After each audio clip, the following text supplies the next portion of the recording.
His sister was struck by a skill at school. Now she was in the ICU, kept alive by life support. Her brother was filled with regret. He was a failure who had been hiding his power from the world. He had awakened a talent that lets him steal other people's abilities. So the moment he touched his sister, he accidentally stole her ability, D-rank metal explosion. While talking to his sister, he overheard his father arguing at the reception desk. He was furious. The lawyer was trying to buy his daughter's life with money, just because the person who did this came from a wealthy family. Our protagonist walked over and picked up the contract from the floor. He said they needed the money to keep paying for Fei-Fei's treatment, but he wanted to add a few more conditions to the agreement. After signing the contract, the lawyer got on the phone and said everything had been settled, though he had to add another 100,000 as compensation. That bastard took a sip of Coke with a smug smile, saying he had handled it well. Now the protagonist stood by his sister's bedside. He promised her that he would find the bastard behind all of this. Now that he was an awakened, anything was possible, and that's when his plan for revenge began. First, he left home. He rented a room in a house where 2 girls were already living. He introduced himself as Yang Shi. While the blonde girl invited him to celebrate,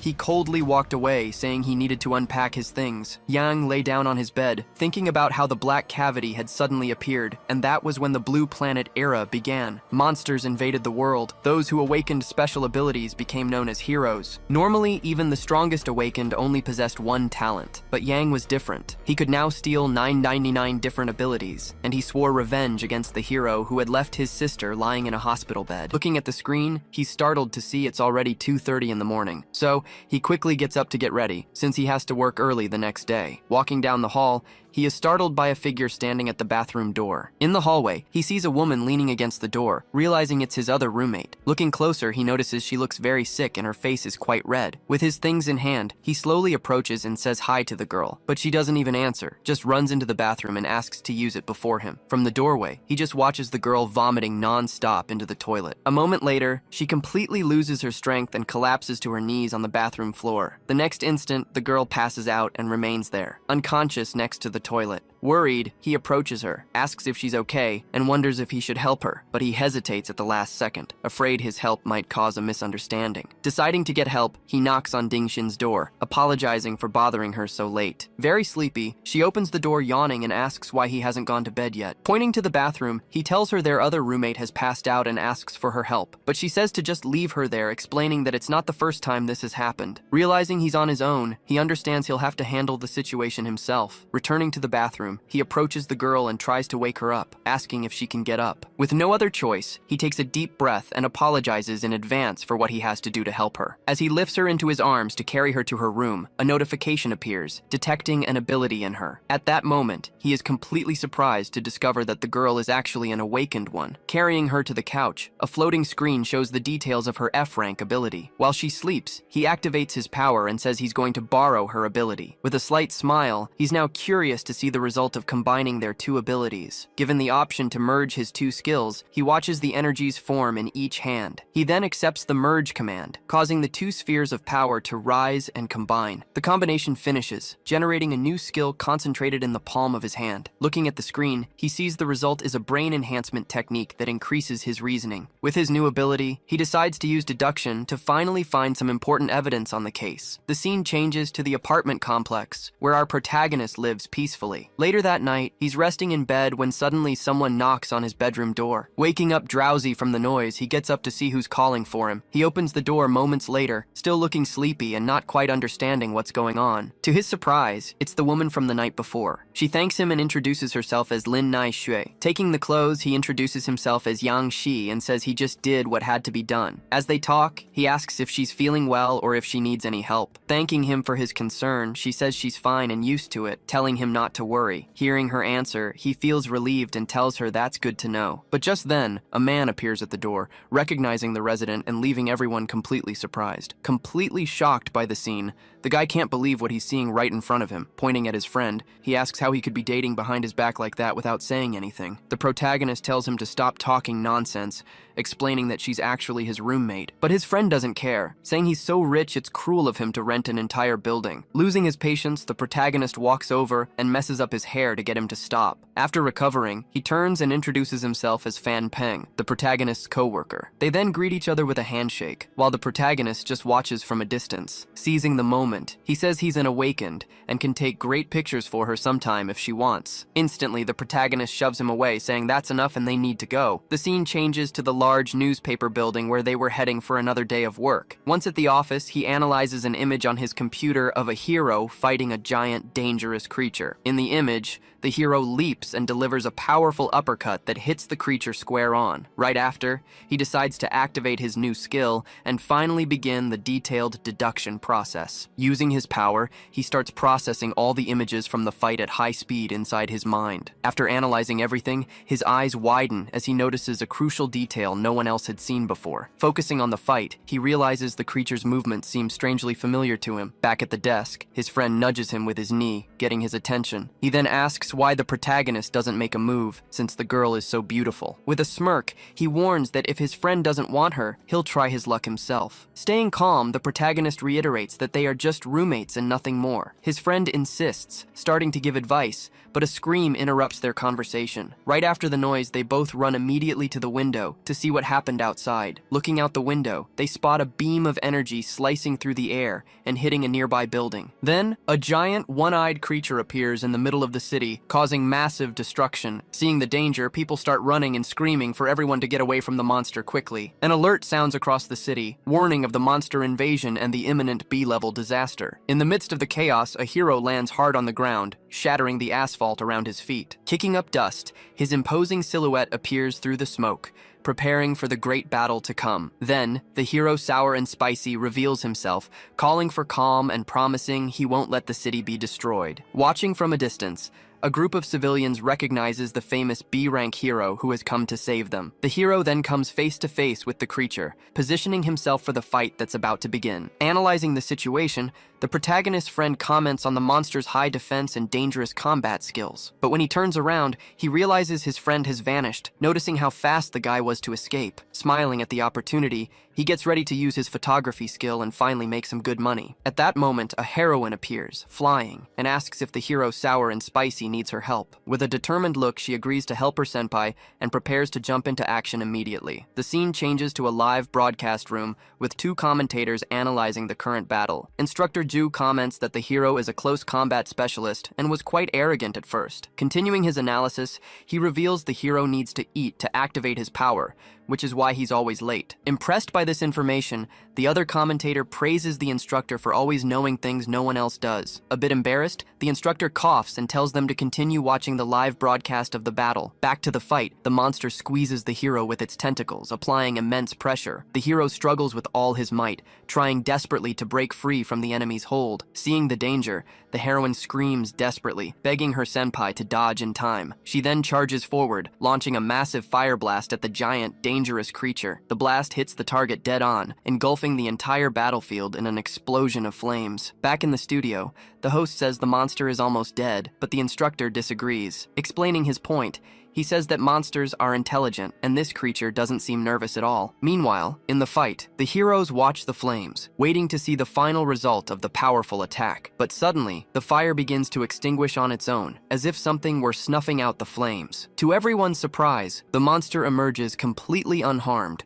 walking out of the smoke without a single scratch. Realizing the creature now has resistance, she asks if he can hold on until the other heroes arrive. Hearing the question, the hero remains silent, looking very thoughtful about what to do in this complicated situation. Going back in time, a person warns him that he's already reached his peak and cannot afford a single defeat. Remembering this, he becomes determined and says he absolutely cannot allow himself to be defeated. Watching everything from a distance, the protagonist follows the fight in silence, analyzing the hero's every move. Determined to turn the tide, the hero takes out a small pill and quickly puts it in his mouth. Seeing this, the protagonist is shocked, as he thinks he's seen that medicine somewhere before. Meanwhile, the monster takes advantage of the distraction and manages to trap the heroine with one of its tentacles. Caught in its grip, she screams desperately, begging her senpai to save her from this dangerous situation. In the video he watches, a red-haired heroine is crushed by a monster's tentacles. Next, the monster throws the small creature toward its mouth to devour it for good. Desperate, the creature screams that it doesn't want to die, just as it is about to be completely swallowed by the monster's gaping maw. Suddenly, the monster's eye widens, reacting in surprise to something unexpected. Then, an armored hero appears and manages to rescue the girl, carrying her to safety. Watching the scene, a man slams his hand on the table, celebrating the girl's successful rescue. Excited, the narrator comments that the hero got stronger and surpassed his time limit. Raising his fist, he shouts in celebration that the city's great hero hasn't grown old yet, but his colleague calmly comments that the outcome of that battle was a major surprise to him. At that exact moment, he gets startled and warns that a new enemy has appeared to attack the hero. From the top of a building, a mysterious figure watches the monster, letting the battle continue. With that, the mysterious figure lunges forward and lands a blow that slams the monster against the ground. Taking a direct hit, the monster is engulfed by a massive blast of energy on the spot. With his suit damaged, the hero looks at his hand and wonders if that was all. Right behind him, the monster splits in two, revealing a dangerous new form. Focusing the monster's eye, it begins to release a massive amount of energy to attack. But the hero charges forward and hits the creature dead-on with a powerful energy blast. Upon taking the hit,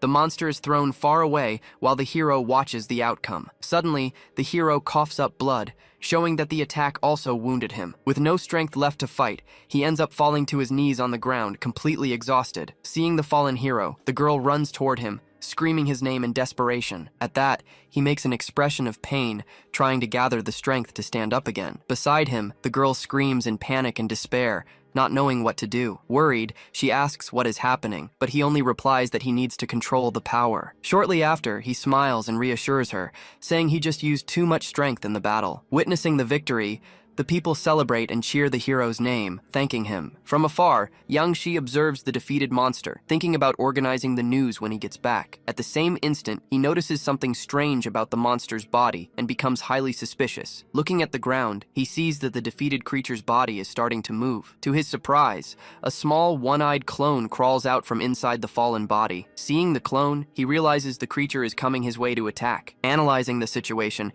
he concludes that a mental attack might be the monster's weakness. With that, the monster flies off, swearing revenge as soon as it finds a host and absorbs enough energy. Spotting the young man, the creature finds him appetizing and decides he will be its new host, but he just stares at the creature, asking if it came to surrender itself right to him. With a smile, he warns that the monster's ability will now be his. Then, he extends his hands toward the target and fires a powerful mental attack against the clone. Taking a direct hit, the little monster is completely paralyzed in midair, unable to move. Shortly after, the monster is totally immobilized, floating helplessly in front of the young man. From afar, the heroine senses a presence of power and wonders if someone is using abilities. Holding the clone, he explains that the creature's only luck was that his attack wasn't strong. With that, he activates his power and begins the process of extracting the small monster's ability. At the same instant, an energy sphere materializes in the palm of his hand, finalizing the process. Next, a floating window displays the information of the new B-rank ability he just stole. Understanding the power, he realizes he now has an invisible shield covering his entire body. Holding the abilities, he says that the rule about every power having a weakness doesn't apply to him. At that moment, a woman with fiery wings appears and shouts angrily, asking who is there. Hiding himself, he thinks it's not time for them to find out about him yet, so he vanishes. Shortly after, she lands on the ground and takes a deep breath, searching for the presence she felt in the area. Confused, she comments that she felt mental energy, while a figure silently emerges right behind her. Appearing from the shadows, the masked man asks if he is the one she was looking for. Then, she turns toward him and asks if he was the one who used the ability. With his reflection showing in a puddle, he steps on it and calmly confirms that it was indeed him. Questioning the man, she asks if he is a hero, as she has never seen him in the city before. Tossing the clone aside, he says he isn't a hero and only helped finish the job. Looking at the monster on the ground, she is surprised to see it was a jellyfish clone. With that, she realizes he defeated the monster all by himself with impressive ease, but he explains that since he isn't a hero, he can't use his abilities without permission. Trying to leave, he asks to excuse himself, but the heroine grabs his arm. Then, she steps in front of him, blocking the path to keep him from leaving. She shouts that he used his powers illegally and must come to the Hero Association with her. Looking at her, he asks coldly if she really thinks she can stop him. Furious, she says he broke the rules and attacks him using all her power, but he simply catches her fire attack with the tips of his fingers. Snuffing out the flame, he leaves her shocked and completely speechless at what just happened. At that moment, he steps closer and asks if it's now his turn to attack. Terrified, she begs for mercy and asks not to die while he walks away. Alone, he thinks about the hero pill, wondering if others use that drug as well. Holding his mask, he decides he needs to investigate this matter deeper to uncover the truth. Shifting to the city, a train travels along an elevated track at night, crossing between buildings. Sitting in the car, he thinks that now he needs to stop stealing abilities for a while. So he decides he needs to explore and fully understand his new superbrain ability. Besides, he also needs to consolidate all the information he uncovered about the mysterious blue pill. At that moment, a man passes by him in the aisle and asks to get through. Feeling the seat, he notices that the backpack next to him has disappeared. Jumping to his feet, he panics upon realizing that someone just stole his bag. With that, he remembers his suit was inside the backpack and that the thief was that man. Confused, the passengers wonder how he vanished since the train hasn't even reached the station yet. Suspecting an ability, he tries to focus on any clue, like the thief's scent. Then he activates his power and uses his super brain to enhance all of his senses. Using his sense of smell, he tracks the bag's scent to the man, who now has a different appearance. Analyzing the situation, he realizes it isn't invisibility, but rather an instant transformation. With a slight smile, he thinks this free ability will be very useful for his plans. Getting off at the station, the thief walks calmly down the street, unaware that he is being followed. Highly satisfied, he hums to himself, thinking that today's haul was truly massive. Suddenly, he feels a terrifying presence and stops, noticing a dark figure right behind him. Turning his face slowly, he prepares to see who has been following him. Upon seeing the boy, he is shocked and wonders since when he had been tracking him. Panning into a panic, he starts running, screaming that today was a total failure. With that, he runs and enters a public restroom he finds along the way to hide. Arriving right after, the young man tells him to come out, asking if he wants to play hide and seek. But upon opening the door, he discovers the place is completely empty and vacant. Standing outside, he then wonders if the thief escaped into the women's restroom instead. The scene changes. He's now standing in front of a women's restroom, following a lead. He knocks on the door and tells the person to come out, but whoever is inside just calls him a pervert. Since no one obeyed, he simply kicks the door in, forcing the person to finally reveal themselves. On impact, several objects fly out as a voice screams desperately for help against the intruder. With paper on his head, he notices the person's ability is special, as it can even change their voice. Inside, a man dressed as a woman begs for forgiveness, saying it was his first time doing something like this. Looking at the disguise, he comments that it's a shame the ability doesn't change one's appearance and body. Realizing the situation, the thief laments his bad luck and how badly his plan has failed. Then the protagonist throws a purse, saying that this is the one that belongs to the real thief. Terrified, the man hands over the stolen backpack, returning what he had taken from our protagonist. Taking the backpack, he unzips it to check if all his things are still there. He then asks if the thief opened it, but the guy swears up and down that he didn't touch it. Adjusting his glasses, he advises the man to get a job and live a normal life from now on. Very grateful, the thief promises he'll never steal again and is thankful for being spared. But with a cold stare, he asks if he ever said he would actually let him get away with it. Using a mental strike, he paralyzes the thief, who freezes on the spot, completely unresponsive. Right after he steals the ability, commenting that it would be a waste not to take an F-rank power. Testing the new power, his shoes transform and tie themselves in the blink of an eye. Then his entire body is covered by a new suit, showing the result of his complete transformation. Commenting on the skill's convenience, he's approached by police officers who ask if he heard anything. Pointing to the restroom, he confirms he saw a suspicious man go in there, and the guards rush to take action. Watching the thief being taken away, he reflects that some ability users don't deserve their powers. A week passes. We see a taxi parked in front of a building at night. Getting out of the car, he finds his friend eagerly waiting for him outside. His friend greets him, but he asks why he had to come all this way just to talk. Hugging the protagonist, his friend acts mysterious, asking him to guess who they found at that bar. With a mischievous grin, he reveals that his friend's girlfriend, Lin Nai Shui, works as a bar girl. Unfazed, he corrects him, saying she's not his girlfriend and asks why it even matters. Ignoring the response, his friend pulls him inside the bar, saying he'll believe it when he sees it. Once inside, his friend points to a spot, telling them to sit there and watch. On stage, a woman is dancing inside a cage, capturing the entire bar's attention. Continuing her performance, she moves in a way that draws all eyes to the stage. In the middle of her dance, her face shows great surprise as she recognizes someone in the audience. Then she sees the protagonist, wondering why he would be there at that exact moment. Trying to cheer his friend up, he tells him not to be sad and to enjoy the night he's prepared for them. Then he gets on the table and calls some girls over to their private booth. Soon after, 3 women approach and he introduces them to the protagonist as his good sisters. Introducing his friend, he says this is Yang Shi, and asks the ladies if they think he's handsome. The women then sit next to him, complimenting his looks and inviting him to drink with them. Shifting to the booth next door, we see a group of people drinking and talking at their table. Meanwhile, a guy complains that he lost a race to some guy named Gao Zheng because he didn't have his car. Hearing the complaint, his friend tells him not to blame the car, since it was just a racing battle. But the man with braids just laughs, amused by the situation and their conversation. Then the girl from the stage approaches and asks if he can't just be her personal bodyguard. Looking at her, he asks with a smile if she suddenly lost the ability to speak. Meanwhile, the other man comments that it must be tough for a normal person to be restrained by a hero. Showing his irritation, the guy just scoffs, making it clear how annoyed he is by the comment. Suddenly, he slaps the girl, angrily asking what she thinks she's doing. He then throws the bottle on the floor, complaining about the drink while the girl lies on the ground. With a look of disgust, he says that drink isn't worthy of him. Then he pours the rest of the drink on the girl's head,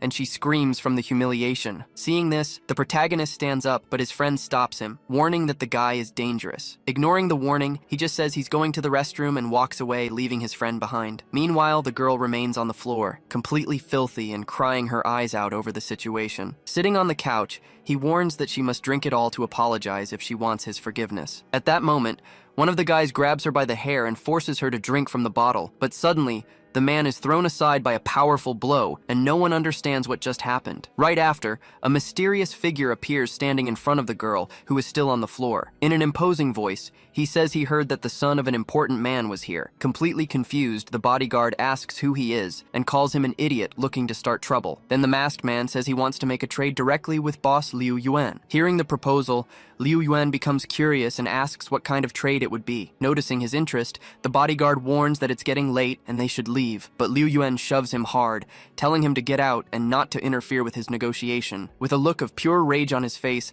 the bodyguard glares at the man who disobeyed him. Getting up, Liu Yuan asks if the masked man really wants to make a trade with him. The bodyguard then holds him back, telling him to sit down and rest because he's already very drunk. With a serious look, he warns Liu Yuan to let him handle the situation with the mysterious man himself. Sitting on the couch with a glass in his hand, the masked man asks if the guard really wants to start a fight. Although he dislikes violence, he warns that he will act if he's prevented from speaking with the boss. Then he stands up, saying the only option will be to beat him until he's completely unconscious. Facing his opponent, the guard accepts the challenge and tells him to bring everything he's got. Wrapping his hands and enveloping himself in energy, he guarantees he'll show him who's going to get beaten. With his hands in flames, he says it's the masked man's unlucky day for messing with the wrong person. Watching from a distance, the protagonist notices his opponent is preparing to use a C-rank fire attack. Meanwhile, the crowd comments on the man's courage for challenging the disciple of an A-rank hero. With a confident smile, the bodyguard charges forward and throws a direct punch at his opponent. Noticing he doesn't dodge,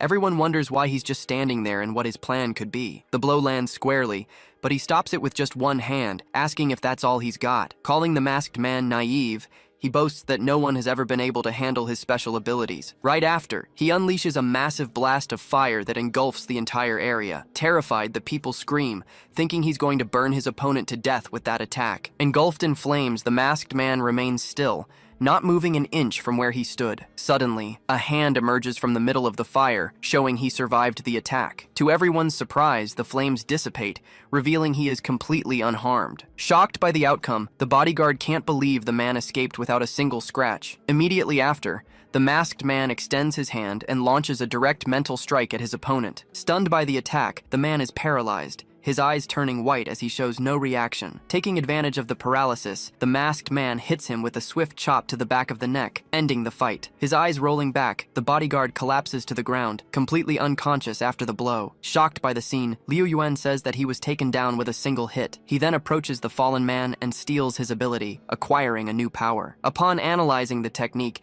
he sees it's a C-rank power called Fire Fist. Looking at Liu Yuan, he realizes the other men who were with him have already fled and disappeared. In despair, Liu Yuan complains that all those ungrateful men ran off so quickly and abandoned him. Trembling with fear, he asks what the trade is and offers to transfer any amount of money. But the masked man grabs him by the neck, and he begs for his life, asking if he knows who his father is. Unintimidated, he asks what it matters if his father is the famous Ji Sai. Struggling to speak, he warns that if he's killed, his father will definitely not let it slide. Then the masked man tells him not to worry, as he won't kill him, and asks what a trait is. Leaning close to his ear, he whispers and asks if Liu Yuan wishes to have that ability for himself. His eyes wide, he is completely shocked by the proposal, unable to believe what he just heard. Right after the masked man lets him go, leaving him standing there, pondering the offer he received. Still on the ground, he asks if the masked man thinks he's a god who can give whatever he wants. As he leaves, he throws a piece of paper and tells Liu Yuan to go alone to the marked location in 7 days. Outside the bar, his friend calls and complains about how long he's taking, thinking he got held up. On the phone, he explains the bar was too loud and he just stepped out for some fresh air. His friend then invites him to grab a bite, saying he missed a show and that he'll tell him all about it. Looking at a building, he reflects that the plan is going well and he just needs to wait for the bait. The scene changes to the Hero Agency building,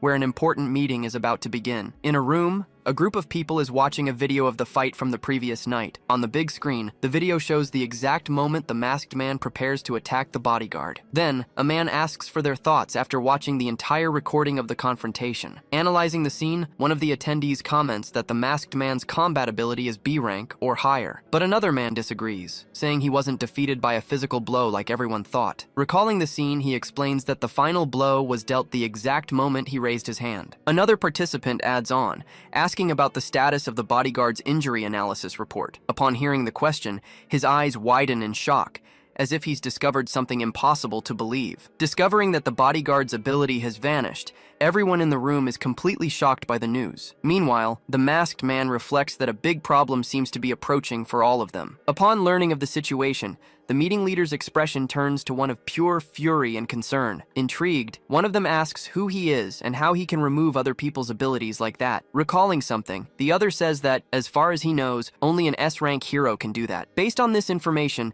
the leader questions if they think the masked man could be that hero. But the man in blue says it's impossible, as that hero is an old man on the verge of death. So they suggest reporting the case to the Hero Association, since they can't handle it on their own. However, another member suggests that instead of reporting him, they should try to recruit him for their team. Agreeing with the idea, the boss tells them to keep the matter secret and dismisses them to think it over. Changing scenes, we see Liu Yuan's mansion, where he is resting after the incident at the bar. Lying in bed, he wonders if he can really have an ability of his own, and what it would be like. Reading the note, he tries to understand what the masked man wants from him in exchange for such an incredible power. Ignoring the consequences, he crumples the paper, determined to accept the proposal no matter what. With a smile, he thinks that in just a few days he'll have an ability and that nothing else matters. Elsewhere, the protagonist and his friend are walking towards a museum for an unexpected visit. As they walk, his friend says he's there to hit on girls, not to see monsters. Pointing to the side, he says he came to see a specific person who is right over there. Looking at the statue,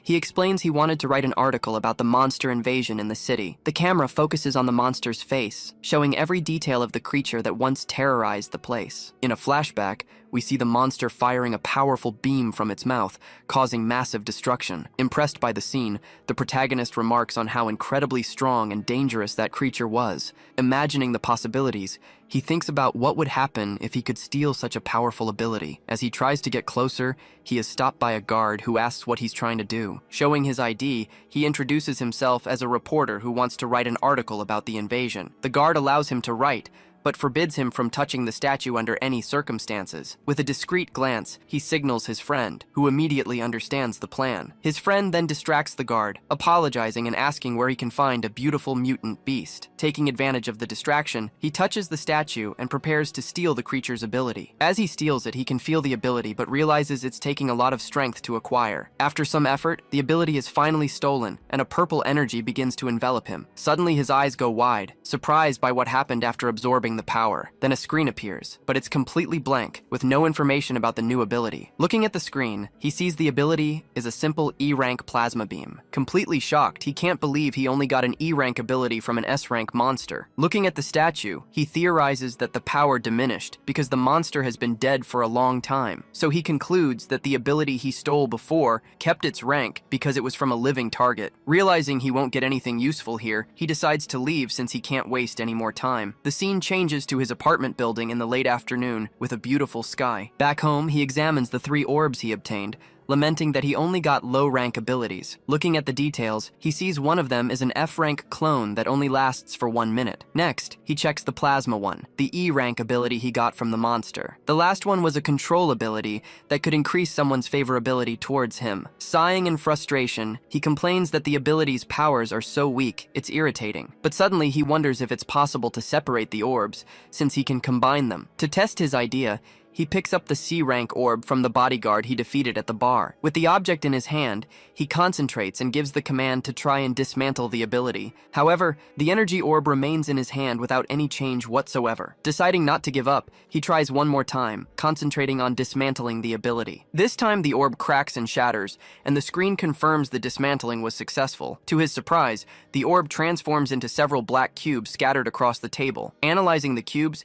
he discovers they are foundation materials called Level 1 Dark Power. With the cubes in his hand, he wonders if abilities are formed from these small objects. Full of new ideas, he realizes he can actually dismantle an ability orb into its basic form. Holding the cubes, he wonders if he can use them to fuse and enhance another ability he has. Then the fusion command activates, and the ability is successfully enhanced, changing its form. Looking at the screen, he sees the control ability's rank has risen to E level. Holding the new orb, he's surprised and excited to see the ability was actually enhanced. With this discovery, he gets excited about the possibilities he's just opened up for himself. With a confident smile, he wonders if he can now create S-rank abilities using this method. Suddenly, he hears a scream from outside, and someone begging not to be touched. He realizes Liu Yuan has come looking for Lin Naishui right at his building. In the room, a man complains to the girl, saying that all she knows how to do is cry. Sitting on the sofa, he says they didn't intend to lie to her about the situation. At the door, the protagonist watches the girl cry as the argument with her family continues inside the room. Then, her father asks if she would have sent the money if they hadn't lied to her. Her mother explains that her brother needs millions to buy a house, a car, and find a wife. Angrily, she asks if they lied about their father having cancer just to get the money. Crying hard, she vents and asks if they know how depressed she became when she heard the news. Desperate, she explains she had to work day and night at 4 jobs to be able to send the money. But her father says he just wanted to see how much she earns so he wouldn't cut her out of the family inheritance. Outraged,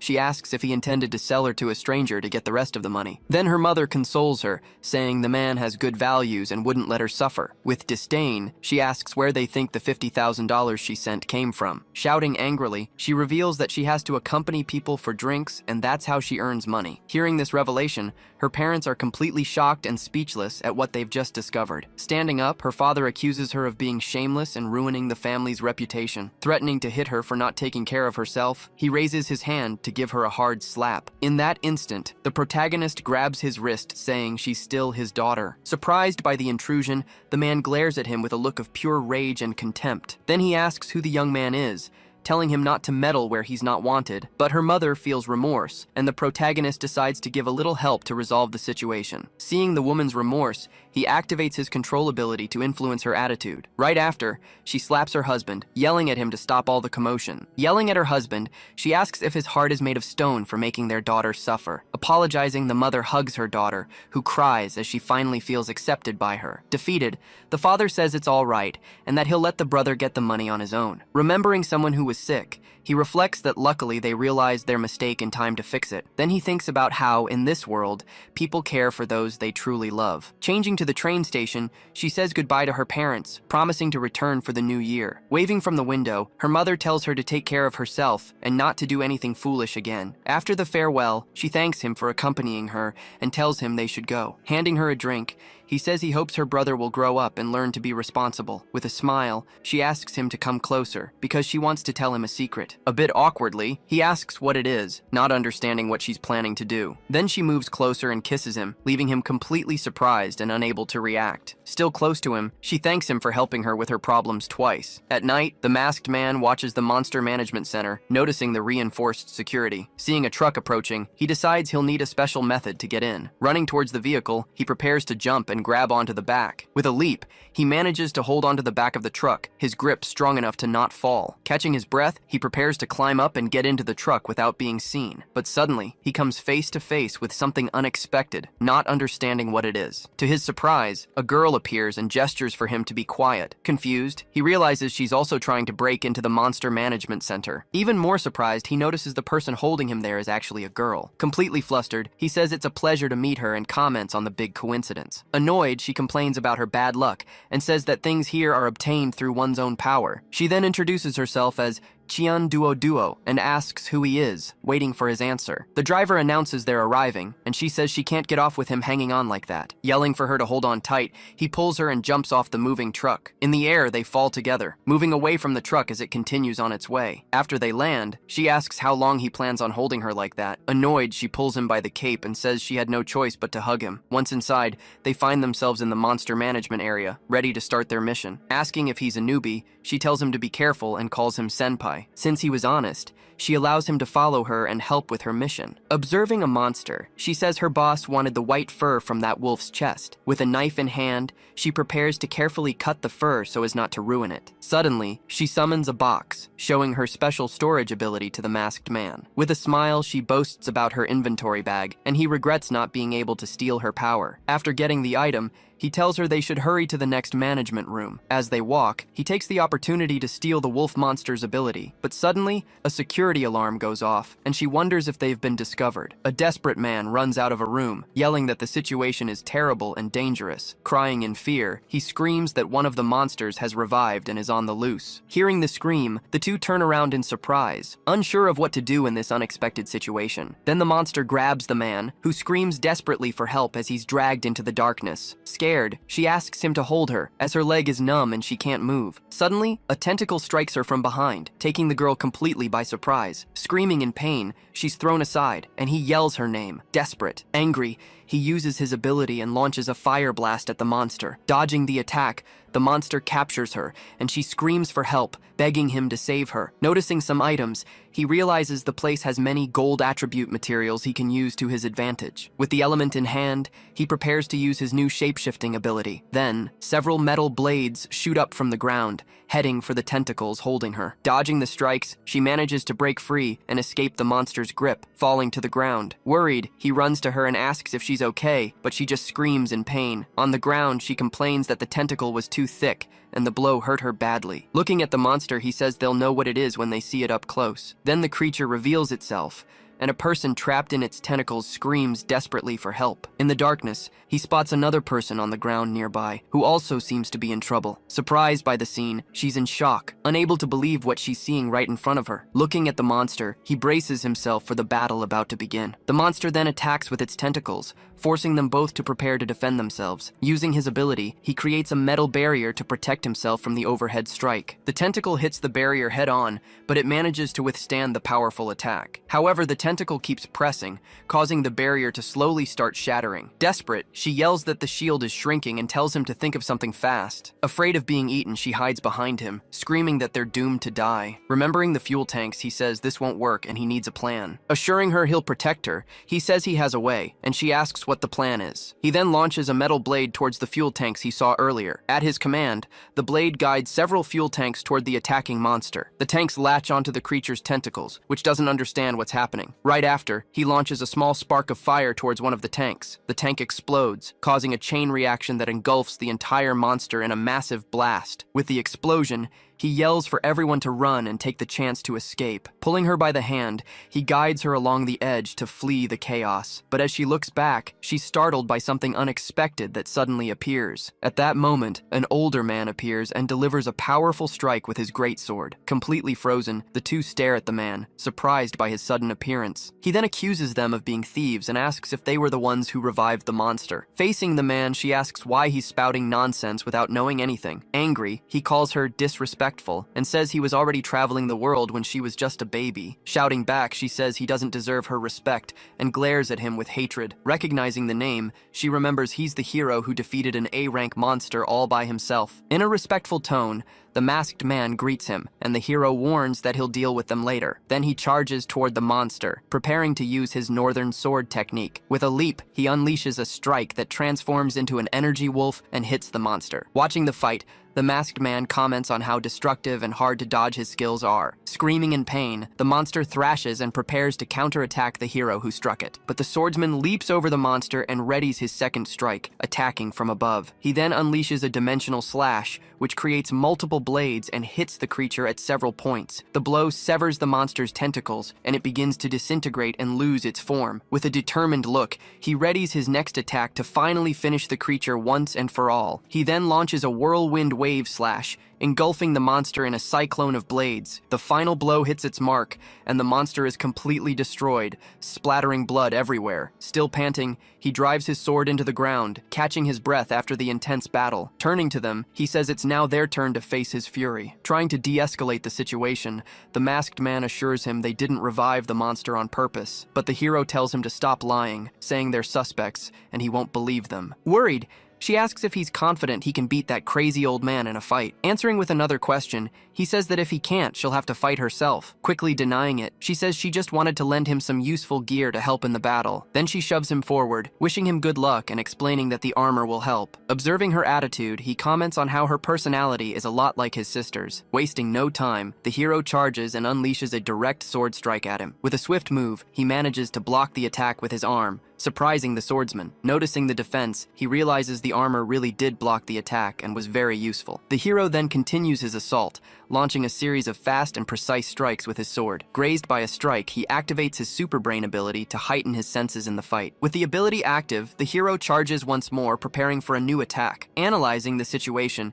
he notices the attack seems slower, but it's still not enough. Seizing the opportunity, the hero lunges with a sword strike, yelling that he's finally found an opening. The masked man then realizes he won't be able to dodge in time, trapped by the imminent blow. But at the last second, he activates his control ability, paralyzing the swordsman with a mental attack. Leaping from above, the old man charges with his blade against the masked man. He's stunned, wondering how the enemy managed to stop his movements like that. At that moment, the masked man seizes the opening and unleashes a blow that sends his opponent flying. Thinking fast, he reflects that he'd be in danger if he couldn't restrain his attacks. Regaining his balance, the man yells that those are just cheap tricks from some common thief. But the masked man is unfazed and simply uses an ability to transform his staff. Soon after, they both charge again, their weapons clashing forcefully in the middle of the hall. Realizing his rival's strength, he notes that his control can restrain him to avoid getting hit. Watching the fight up close, the spectators wonder if he might be the hero, Divine Spear. Hearing the conversation, the masked man internally questions who this Divine Spear could be. Then, his opponent analyzes his moves and says he doesn't seem to be a simple thief. He then asks the others to leave the palace as he wants to speak with him alone. Confused,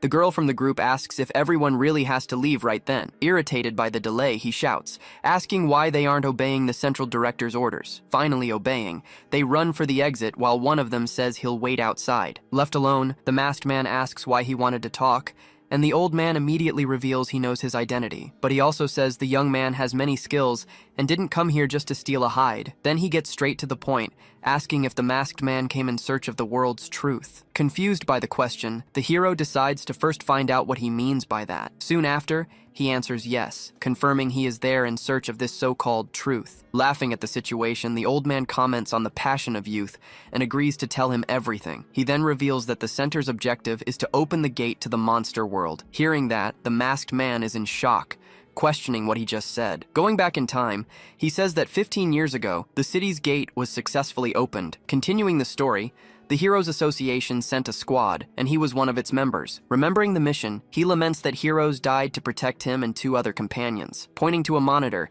he explains that the centers were built in areas of spatial weakness, and to open the gate, he says they just need to keep burning the monsters' bodies. Processing the information, the masked man asks about the so-called revived monster everyone talks about. Finally, he explains that the monsters mutated because of the passage of the white cavity. Explaining the situation, he says that humans are cattle to the monsters and can only win with heroes. Then he turns to leave, telling him he can go and that they are all human. Changing scenes, in an office, a boss and his assistant observe the city through the window. Annoyed, she complains that the old man loves to cause trouble and shouldn't have shared the secret, but the boss replies that others would find out anyway, since they aren't strong enough. With that, the assistant reveals that she was the one who sent the video from headquarters to resolve the situation. With more than 25 members online, she says they can already start the vote. Then the boss turns to the screen and announces that the branch will report its current condition. With his eyes closed, he declares that the meeting among everyone can finally officially begin. Next, she adds by saying they will decide whether to reveal the secret to other organizations. Cutting to a hospital room, the masked man talks to a girl lying in bed. Sitting beside her, he says that the night before, he discovered a very cruel truth about the world. Returning to the building's exit, the group that left earlier waits for news outside. Seeing the masked man walk out alone, they wonder what happened to the old man inside. Worried, the girl from the group approaches him and asks if he is feeling all right. He just turns his face away, avoiding her question for a brief moment. Saying he is fine, he asks her to look into his eyes and activates a control ability. Looking into her eyes, he activates the control and slowly brings his face closer to hers. At the exact same instant, her mind falls under the complete dominance of his special ability. Then he commands her to completely forget about his fire and gold abilities, telling her to remember that she bought armor from him and now owes $10,000. Right after, he snaps his fingers in the air to seal the command in the girl's mind. Coming out of the trance, her expression changes completely, and she looks visibly embarrassed. Saying everything is fine, she makes up an excuse and runs away from there in a huge hurry. Returning to the hospital, he comments to the patient that the other girl looks like her. Caressing her face, he promises he will find a way to wake her up before his revenge. Shifting to his room, the scene shows the building where he is during the night. Sitting at his desk, he analyzes a small white object he holds between his fingers. Then he activates his transmutation ability, transforming the object into a metal ring. Right after, he shows the ring up close, displaying its shape and symbol. Next, he picks up a vial with a liquid, which is an ability medicine. Bringing the two items together, he is going to use them to lie about his true powers to others. Creating a new identity, he reveals the mask he is going to wear, with the codename Snake. At the same instant, he begins putting the new disguise on his face for the next mission. Activating an ability, his suit completely transforms, and he names the new look Snake. Then he explains that this ability is different from his old one, but he can still use flames. Revealing his plans, he says their organization was formed to judge heroes who are unworthy. And to finish up, he warns that the hiring fee for the services will be paid by someone else. Arriving at an industrial complex that seems abandoned during the day. Walking through a warehouse, he finds a man sleeping on the floor. Then he pokes the guy with his foot and tells him to get up. Startled, the man wakes up and quickly recognizes his superior, apologizing. Yuji says he is glad he showed up, showing confidence. Kneeling down, the young man begs for power, offering anything in return. But Yuji simply kicks the man away with absolutely no interest. Right after, he says that obtaining an ability is easy, asking the man to look at him. Using his control technique, he tries to dominate the young man's mind. Under his command, he orders the man to tell him everything about the drug. To his surprise, the target just stands there with blank eyes. Without understanding, Yuji wonders what went wrong with his ability. He then tests it again, ordering Liu Yuan to slap himself. Upon realizing the failure,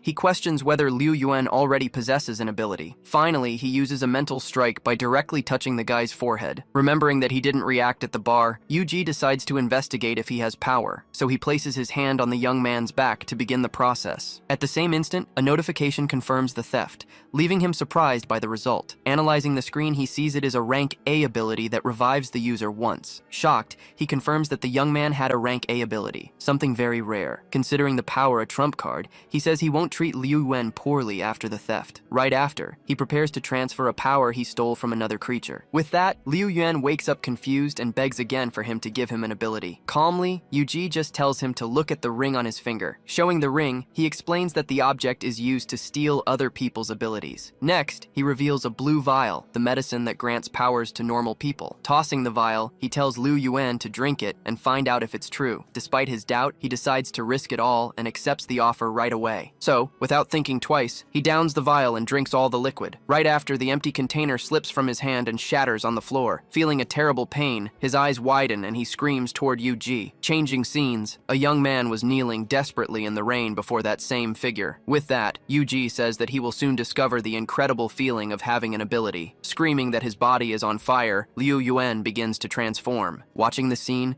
Yuji reveals that he activated his power core, not the medicine. At the same instant, his ears change shape, becoming pointed and covered in white fur. Right after, his hands change too, growing sharp claws on his fingers. With the transformation complete, he roars loudly and wonders if that is really him. Yuji then explains that it is a lineage ability, a werewolf transformation. Impressed, he compares his form to his brother's and asks who is stronger. In response, Yuji informs him that his brother is rank A while he is only rank E. Trying to calm him down, he says that because he is new, they could only give him a rank F medicine. Hearing this, the werewolf makes a crying face, looking like a puppy. He then adds that because of his reputation, they bump the level up to rank E. With that logic, he realizes that one day he might become stronger than his father. Grabbing his superior, he begs for a rank A medicine, calling the man father. Then he suggests calling him Godfather, but Yuji interrupts him, explaining the rules. With that, he asks about the organization, and Yuji reveals its name and leadership structure. Introducing himself, he reveals he is Yuji, one of the organization's 12 powerful managers. Impressed, Liu Yuan questions how strong their boss must truly be, but Yuji forbids him from speculating, saying the leader is a mysterious figure. Then the young man asks what the fastest way to earn credit in the organization is. He replies that it is by completing missions, and hands him a very specific task right away. Using his identity, he must find out everything about the mysterious blue pill that appeared. Not understanding, he asks what that is, and Yuji explains it is an enhancement item. With his eyes shining, he comments that enhancing abilities sounds like a great idea for everyone. Taking a hit, he hears that a hero has already hurt innocents because of the pill. Already turning back into human form, he asks who the hero was that did that. Yuji then reveals it was his company's rank A hero, Bing Chuan. Shocked, he shouts that the hero's name is Li Kan Yang and calls him trash. As a reward, he promises to give him a rank D medicine once the mission is completed. Already on his way out, he turns around and says he forgot to mention one last detail. Warning him about the deadline, he reveals that the ability he gave him lasts for only 1 week. Completely desperate, the young man screams in panic upon hearing the terrible news. Changing scenes, a young man walks calmly through the city, a drink in his hand. Stopping in front of a mural, he notices a flyer posted on the wall. Reading the poster, he sees a wanted ad for Yuji, the masked man. Recognizing the figure, he spits out his drink and gets an earful. In a quick flashback, his boss yells, asking what he was doing. Leaving the area, he comments that he didn't expect this from Qian Duo. Turning into an alley, he's startled to see the girl herself standing just ahead. She then turns and looks in his direction with a very serious expression. Hiding behind the wall, he decides to watch the situation more carefully. He sees the girl cornered by 2 men, asking what they want. In a threatening tone, one of them tells the girl to return their master's sword. She plays dumb, saying she doesn't know anything and has no money. At that, the aggressor yells that she tricked them to get the demon sword Muramasa. Hearing the name, he's surprised the girl has the legendary weapon. Realizing the truth, the girl understands the sword is a very valuable item. Taking a fan-like object from her bag, she prepares to counter the attack. Feigning innocence, she says she's never heard of it and that they have her confused with someone else. From behind the wall, the young man realizes she's a terrible liar and has no intention of returning it. Just then, another girl appears and says that if that's the case, they should attack her. Immediately, the man lunges forward with a swift strike, preparing a direct attack on the girl. Meanwhile, his partner makes a hand sign and prepares to use his ability. Seeing this, the observer is shocked to realize they are both ability users. But the girl says she's not that weak and leaps, using her fan to defend herself. With a smile, she reveals she possesses a rank B weapon, the Weasel Fan. Then she swings her weapon with force, sending the 2 of them flying away. The impact of the blow sends both attackers flying violently backward. Floating away, she yells that she never returns things she manages to take from others. Standing there, the girl in the uniform just watches the escape with a look of contempt. Soon after, her hand becomes enveloped in a cold, intense energy. Revealing her power, she transforms into the Snow Queen, a rank A ability. Floating in the air, the girl is startled to realize it has suddenly started to snow. Analyzing the scene, the young man realizes the situation has just gotten much more serious. At that point, he decides to intervene in the battle and quickly activates his transformation ability. Flying at high speed, the Snow Queen charges her opponent with a flurry of strikes. With a determined look, she shouts as she prepares her powerful freezing attack technique.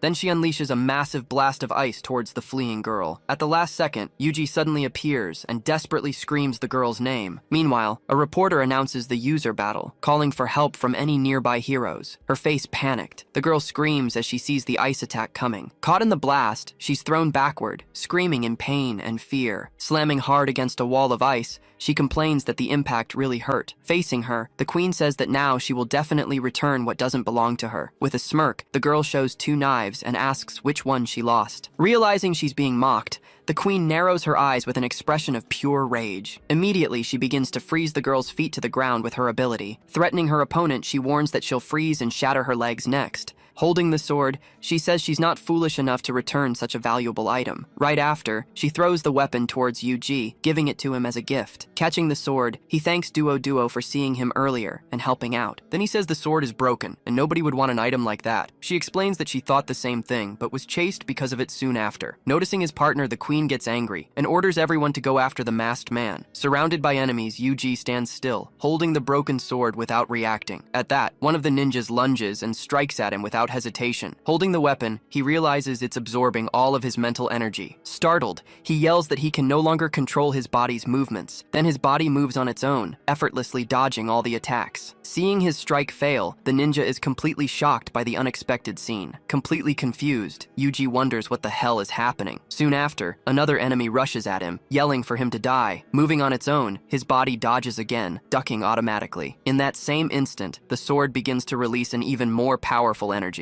Floating in the air, he unleashes a single gigantic strike towards the enemy. From a distance, the queen recognizes the power and shouts the demon sword's name. Then the massive attack flies across the sky and disappears completely into the distant horizon. Fallen on the ground, the ninja begs for help, but Yuji just stares at him. Next, a window appears, confirming that he has stolen a new ability. Realizing his mental energy is depleting, he warns that he can't hold on any longer. Seizing the chance, the queen furiously shouts and launches a shower of freezing strikes at him. Realizing he has no way out, he says that today he'll have to use the rebirth ability. Suddenly, an immense green energy barrier appears, to everyone's surprise. Hitting the protection, the ice crystals shatter in midair instantly. Surprised by the technique, he wonders if that's really a breathing barrier. With the arrival of reinforcements, the two girls react with expressions of pure surprise. At that moment, two warriors appear, and one of them accuses the group of causing trouble there. Facing the newcomer, the queen says they just want their things back, but Duo retorts that the sword was a fair trade with her master. Seeing the situation worsen,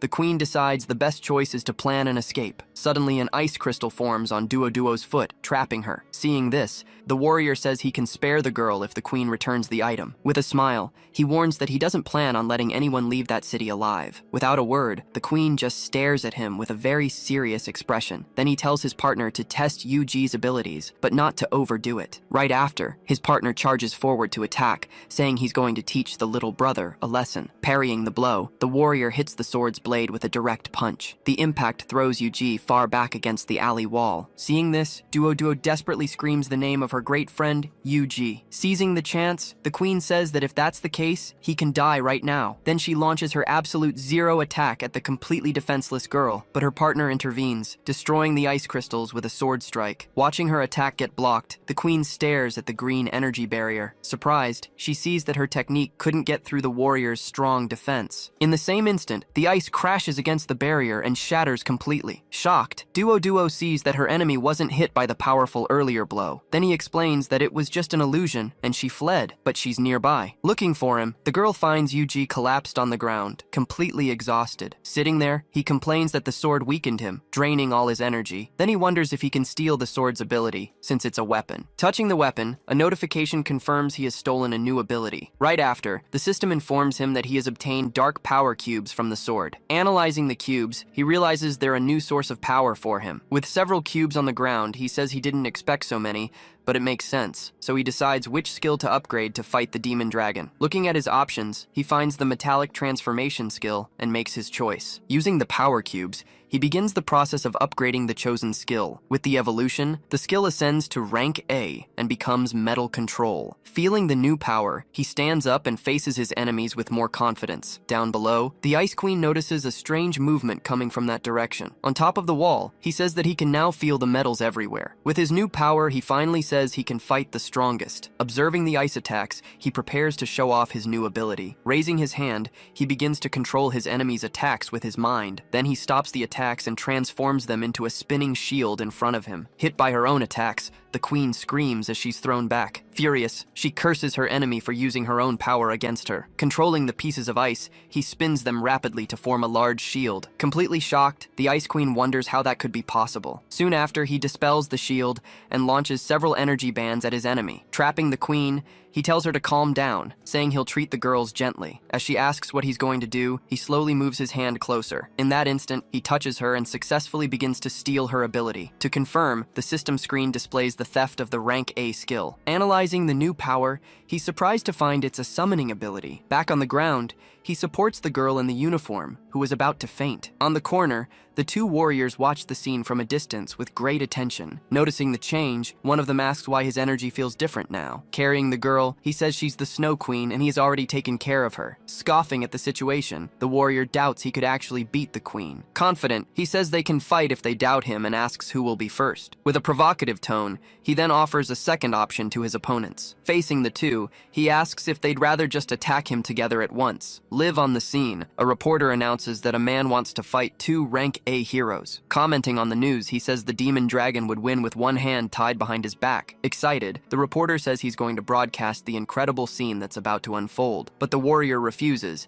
saying that fighting as a pair would mean losing his composure as a hero. With a mocking tone, Yuji says it's a shame because it would have been exciting. Chatting, they say that to defeat an opponent, you need to understand them very well. Warning his partner, he says to be careful of his ring and his abilities. Confident, the swordsman says he'll test if he's as strong as he claims to be. From a distance, he warns that if he's defeated, the demon dragon will join the fight. With a hand gesture, Yuji beckons him to fight without saying a word. Then the swordsman charges with a sword strike, creating a massive energy attack. Meanwhile, Yuji creates a fire barrier to protect himself from the blow. With the clash of powers, a huge explosion erupts in the middle of the battlefield. Through the smoke, he emerges behind his opponent and prepares a surprise attack. In that same instant, the two trade sword blows with extreme speed and force. With their swords clashing, he glares at his opponent with a very serious expression. Noticing the attempt to control it, he yells that it's impossible to dominate his sword like that. With the force of the blow, Yuji is thrown backward with great impact. Sliding across the ground, he struggles to regain his balance after being pushed back. Seeing the sword isn't made of metal, he realizes he can't win head-on, so he decides he needs to evolve a skill to defeat both opponents quickly. Clenching his fist, he begins to absorb energy to strengthen one of his powers. With the upgrade, his control ability rises to rank A, gaining new functions. Holding his new power, he assures himself he won't use it for shameful things. Impatient, the swordsman shouts, asking if he still plans to fight or if he's just going to stand there. Telling his opponent to be calm, he says not to rush while he prepares his technique. In that instant, the lenses of his glasses gleam, activating his new mental ability. Caught by the power, the swordsman becomes confused, his mind completely shaken. In an illusion, he sees a woman asking if he's really going to attack her there. Confused by the vision, he calls out to his sister, completely paralyzed by her image. At that, the woman's hand slowly approaches his face, leaving him even more shaken. Snapping out of the trance, he refuses to attack and diverts the blow at the last second. With the illusion broken, Yuji is left holding just a few shards of glass in the air. Shocked, the swordsman realizes his opponent is a dual-type ability user. Saying it's too late, he lunges for a final blow against his paralyzed opponent. On his knees, he explains that he can't bring himself to attack the image of his deceased sister. In the crowd, everyone is stunned by the defeat, wondering who will fight him now. Analyzing the scene, the reporter says he was caught by a powerful mental attack. Confirming the victory, he explains that the swordsman's trembling hands sealed the final outcome. Meanwhile, Duo celebrates, remembering that if he had died, he wouldn't have paid his debt. Suddenly, he sneezes and wonders who the hell is talking bad about him right now. Congratulating his partner, the demon dragon says he'll take over the rest of the fight now. Warning of the danger, he explains not to look directly into the powerful enemy's eyes. Finally, he asks if the demon dragon has decided to enter the battle against him for real. Staring at his opponent, his eyes glow with a dark and very intense energy. Saying the fight holds great meaning, he then proposes a bet to his rival. Curious, Yuji asks what he would like to bet on this fight. He then proposes that the loser reveals the secret of the mysterious ring on his hand. Showing the ring, he accepts the bet and tells the dragon to come and get it if he can. At that, the demon dragon charges with a swift blow, flying toward his opponent. Seeing the speed, he realizes he's much faster than the swordsman from before. To defend himself, he creates an ice barrier and blocks the enemy's direct attack, but the dragon deftly dodges, bypassing the defense and continuing its rapid assault. Reacting at the last second, he lands a direct hit on his rival's chest. With the impact, his body is thrown upward, flying without any control. Watching the scene, the reporter yells that he can't keep up with the dragon's speed. A moment later, his body slams into the wall, causing a huge explosion. With a smile, he says that even for a dual type, his rival is nothing. Rising from the rubble, he faces his opponent with a look of pure determination. Coughing lightly, he prepares to continue the battle, despite being at a disadvantage. Analyzing the enemy, he realizes the dragon is fast and has high defense. With a smirk, the dragon praises him, saying his opponent's bones are tough. Extending his hand, he tries to use his control ability to affect the enemy. Caught by the technique, he is shocked to see his body invaded by the illusion. In it, a man begs for help, saying he's injured and needs to be saved. Disgusted, he shouts that the enemy dares to transform into his little brother to trick him. With his body changing, his hands begin to transform, gaining sharp claws. He then assumes his earth dragon form, unleashing immense power. With his mask cracked, Yuji realizes his illusion failed and only angered his opponent. Impressed, the reporter announces that the masked man forced the dragon's second transformation. Screaming, "Die!" he charges forward with a devastating attack, leaping at his enemy. In response, Yuji creates a defense of metal spikes to block the attack. Floating, he asks if the enemy thinks mere metal spikes can stop him. With a smirk, he says the enemy has turned into a drill and challenges him to give chase. Using a metal plate, he flies away as the drill tears through the ground. Enraged, the dragon shouts, asking if he really thinks he can escape his power. At that moment, he launches several metal chains to trap the enemy in midair. Caught by the chains, the dragon is completely immobilized and unable to move. Smirking, he asks if the enemy has forgotten about his powerful dark flames. He then unleashes a large amount of flames, starting to melt the chains. Worried, the reporter says the flames can easily melt metal, but Duo scolds him, saying his friend is strong and wouldn't do anything useless. To his surprise, the dragon realizes the flames can't melt the chains. Seeing his plan succeed, he says the chain's resistance is very high. While the enemy is distracted, several cars begin to float in the air around them. Poles, cars, and other metal objects merge, forming a giant structure. Completely shocked, the demon dragon wonders what that thing in the sky is. Revealing his technique, he creates an immense metal cube to crush his opponent. With a wave of his hand, he orders the cube to fall like a titan's fist. Immediately, the gigantic metal structure begins to plummet from the sky at high speed. Seeing the scene, people on the street start screaming and running for their lives in desperation. Facing death, the demon dragon wonders if this is his end. Shortly after, the cube smashes into the ground, causing a devastating explosion. As the dust settles, the reporter wonders if the demon dragon survived the attack. In the crowd, people doubt he's still alive after that hit. From atop a building, a white-haired man watches the scene intently. With his eyes glowing, he fires a beam of energy towards the cube. The attack freezes the entire metal structure, covering it completely in a layer of ice. Happily,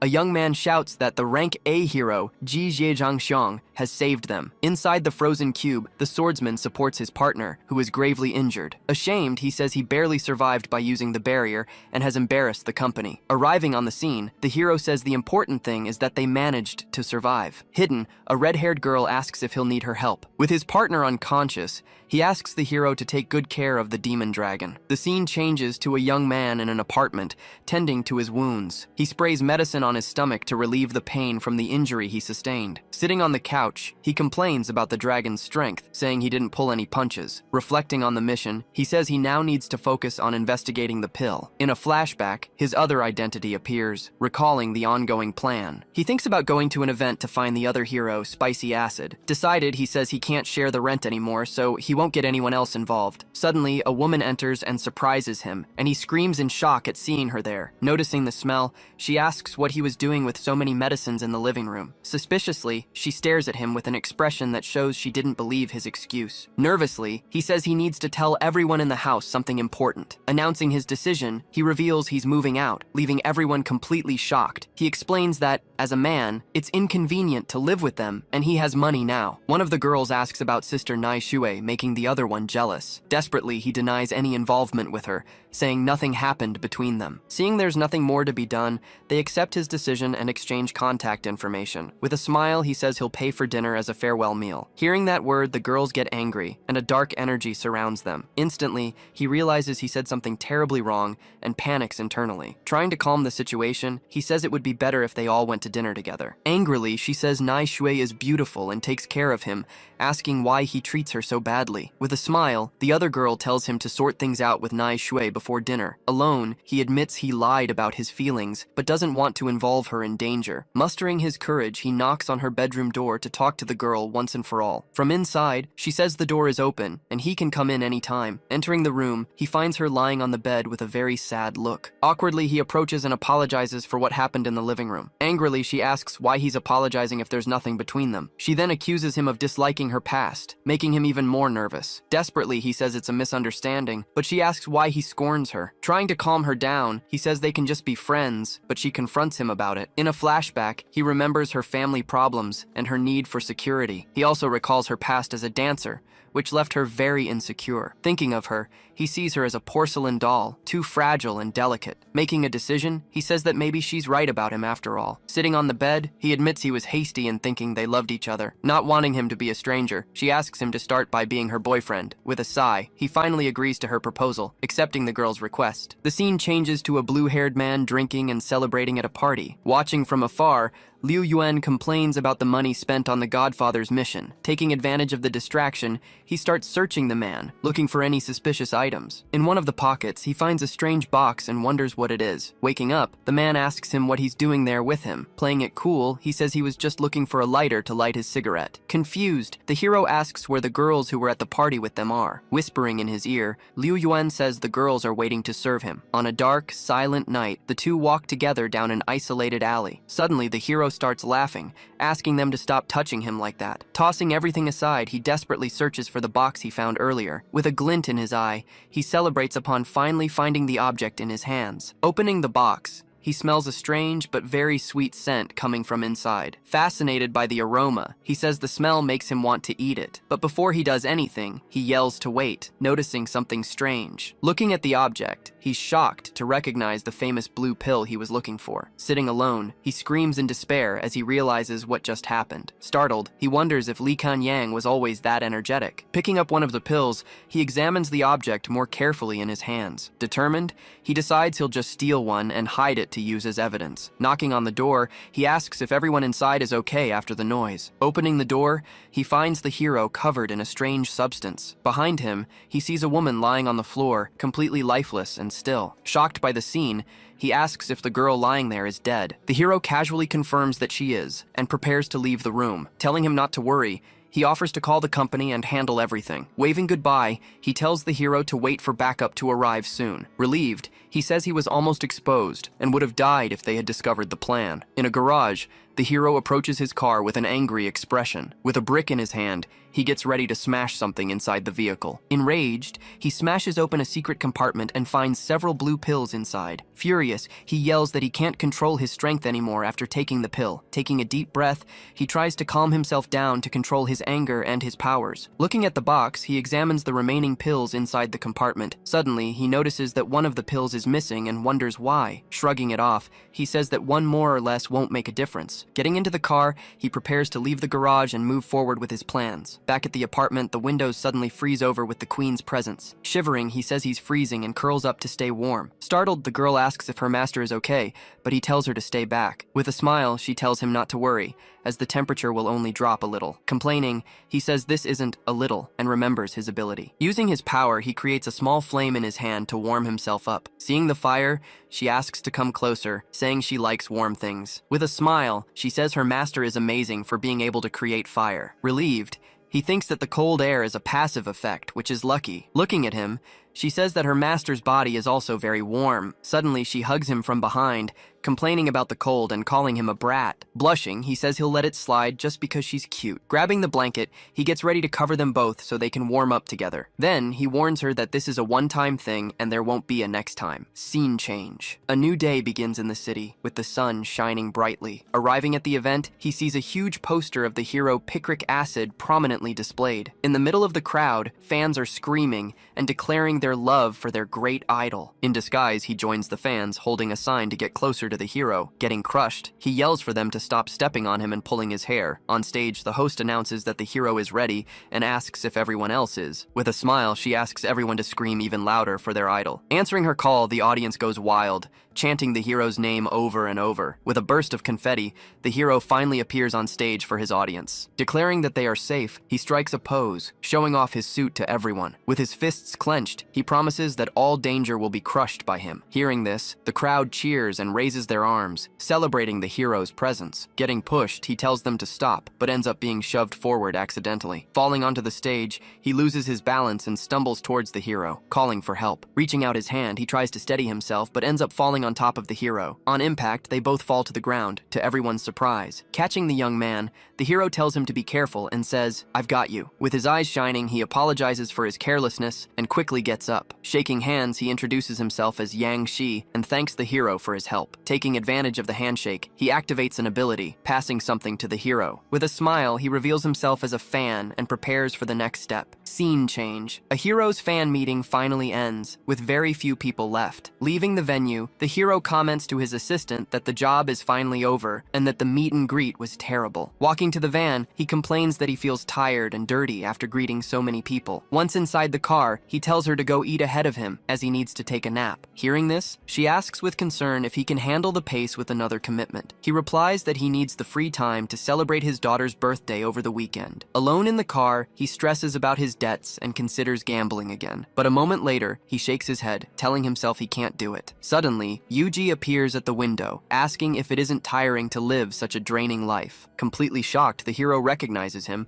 and desperately asks how he managed to get there. The masked man then shows an orb, explaining that he can track him because of that object in his body. Getting into the vehicle, he tells him to calm down, assuring him he only came to ask a few questions. As the hero tries to argue, Yuji interrupts him and tells him to look into his eyes. Upon facing the masked man, a mind control interface appears, activating a hypnotic ability against him. Instantly, the hero's eyes widen, showing he's been completely caught by the power. Entering the hero's mind, Yuji wonders if this is his spiritual and mental world. Looking up, he observes several floating screens, each displaying a different fragment of his memories. Analyzing everything, he realizes this is the past and starts searching for the blue memory pill. Suddenly, a specific memory stands out, showing a man with a distorted face holding the item. Upon seeing the pill, he recognizes it instantly and wonders who this mysterious person could be. Inside the memory, the man offers the item, promising he will get his success and his family back. Desperate, the hero tries to grab the pill, but the man pulls it away, demanding information in return. Confused, the hero asks what kind of information he needs to provide to get the power. The man in the top hat then reveals he wants to know all the dark secrets of other heroes. Seeing this scene,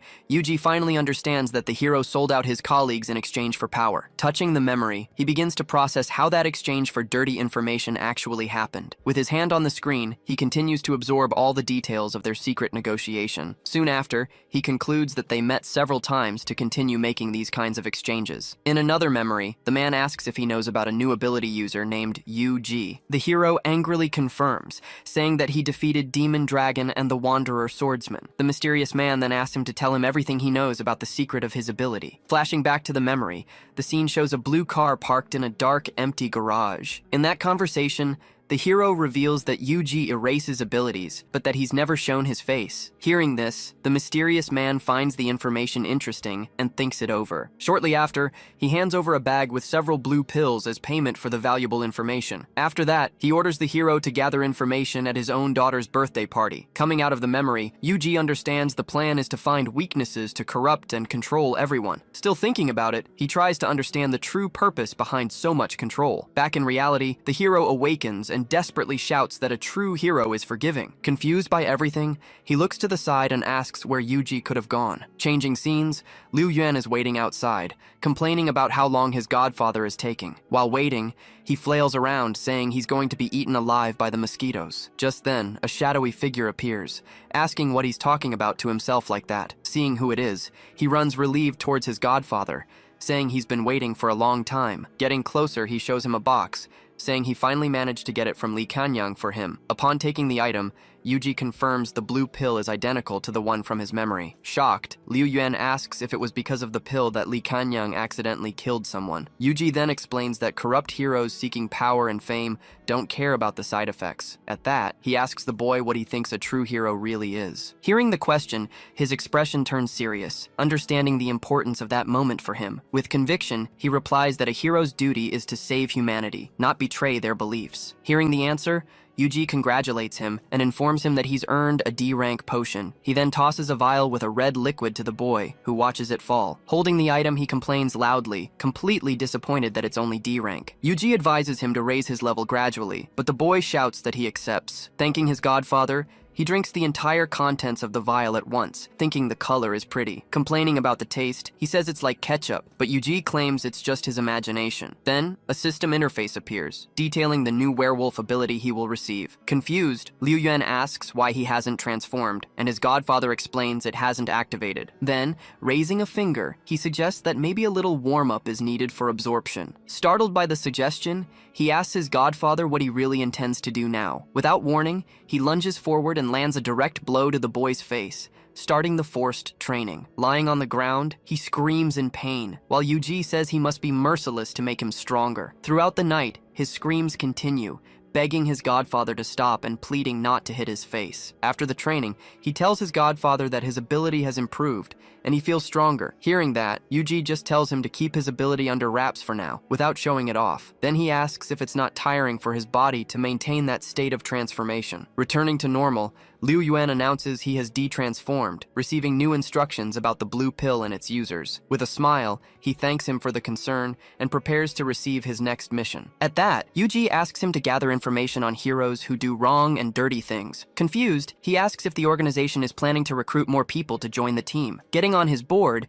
Yuji explains that they are just raw material for the secret organization. Surprised, he questions if the organization plans to absorb and take the abilities of all these heroes. Confirming his suspicion, Yuji says he must work hard to get a C-rank ability. Discouraged by the news, he shrinks back and complains that he worked so hard just to reach C-rank. Watching his godfather leave, he shouts that he promises to complete the mission, no matter what. Shifting to the ocean, the scene shows a rocky cliff at night with a rough sea. Flying over the water, Yuji prepares to begin a new and different kind of training. Removing his mask, he says the sea at night is the perfect place to train the Snow Queen. When summoned, a creature emerges from a portal and runs towards him, screaming with joy. Crouching in front of her, he warns that it's time to train and that she needs to fight him, but she replies that she doesn't want to hurt him, and he assures her she can't. Hearing the command, she gets ready to attack, warning that she's coming at him with everything she's got. With a smile on his face, he shouts for her to use all her strength against him. So she concentrates, creating a large ice structure around herself to power up. Suddenly, a dark rift appears in the sky, unexpectedly interrupting their training. Noticing the rift, he's completely surprised and wonders what that thing is. Then, a strange, purple hand begins to emerge from inside the portal, revealing a new threat. Soon after, a monster resembling a muscular frog comes out of the rift, facing them both. Seeing the creature, he realizes it's a monster invasion, but thankfully only D rank. Then another portal opens, revealing a second monster shaped like a unicorn. Realizing the danger, he desperately yells for Xiaoshui to watch out for the monster behind her. In that same instant, the two creatures charge towards her together, preparing a quick, combined attack. Facing the enemies, she freezes for a second, surprised by the sudden attack from above. With no time to react, the frog monster lands a powerful blow, sending her flying. Seeing this, he prepares to act, shouting in rage at the monster's unexpected attack. At that moment, a very intense light explodes, coming from the exact spot where she was hit. Startled by the scene, he wonders what that thing is, shining so brightly. Suddenly, the light expands, filling the entire area with an energy that crystallizes. Right after, she reappears, now floating in the air in a new, much more powerful form. With a furious gaze, she stares down the monsters and asks if they are looking for death. Freezing the entire ocean, she turns the battlefield into an icy wasteland under the moon. The frog monster gets trapped in the ice, barely able to move as it stares at her. Looking up, the creature lets out a strange laugh, completely mesmerized by her new form. Hearing this, she calls him a perverted frog, showing her complete disgust at his reaction. Then Yang Shi appears and asks if she grew up. She replies that this is her battle form. Analyzing the transformation, he carefully observes the changes in her body and overall appearance. Continuing his observation, he notices that her height and proportions have also changed significantly. With a flushed face, he comments that her personality is still exactly the same as before. Soon after, she floats and unleashes a barrage of ice attacks at the monster. Upon being hit, the frog is completely frozen, but with a lovesick expression on its face. Asking if it's dead, she turns to Yang Shi, who replies that it hasn't been defeated yet. Just then, the monster breaks free from the ice with a scream, revealing its plasma ability. Preparing his attack, he extends his hand, concentrating a large amount of energy. With a confident smirk, the creature faces the energy blast flying toward it. Firing several projectiles at once, he attacks the monster from a distance with multiple swift strikes. As he fights, he orders Xiao Shui to restrain the monster's movements, receiving an immediate positive response. Obeying her master, she pins it to the ground with several ice spikes, immobilizing the creature. Putting on his mask, he declares, "Checkmate," preparing the final blow to end it all. Soon after, he fires several energy projectiles that fly at high speed toward the target. On impact, the attack hits dead on, causing a huge explosion that kicks up a lot of smoke. At that same moment, his feet touch the icy ground as he activates his special ability. Absorbing the energy, he steals the monster's D-rank ability, temporarily strengthening himself. Turning to her, he says he feels like he's forgetting something very important from the fight. Looking around, he finally wonders where the horned monster that escaped went. Just then, she warns him that she can feel the creature moving toward the nearby city. Determined, he tells them to go after it, but then he notices her appearance has suddenly changed. Angrily, she complains that she barely got to come out,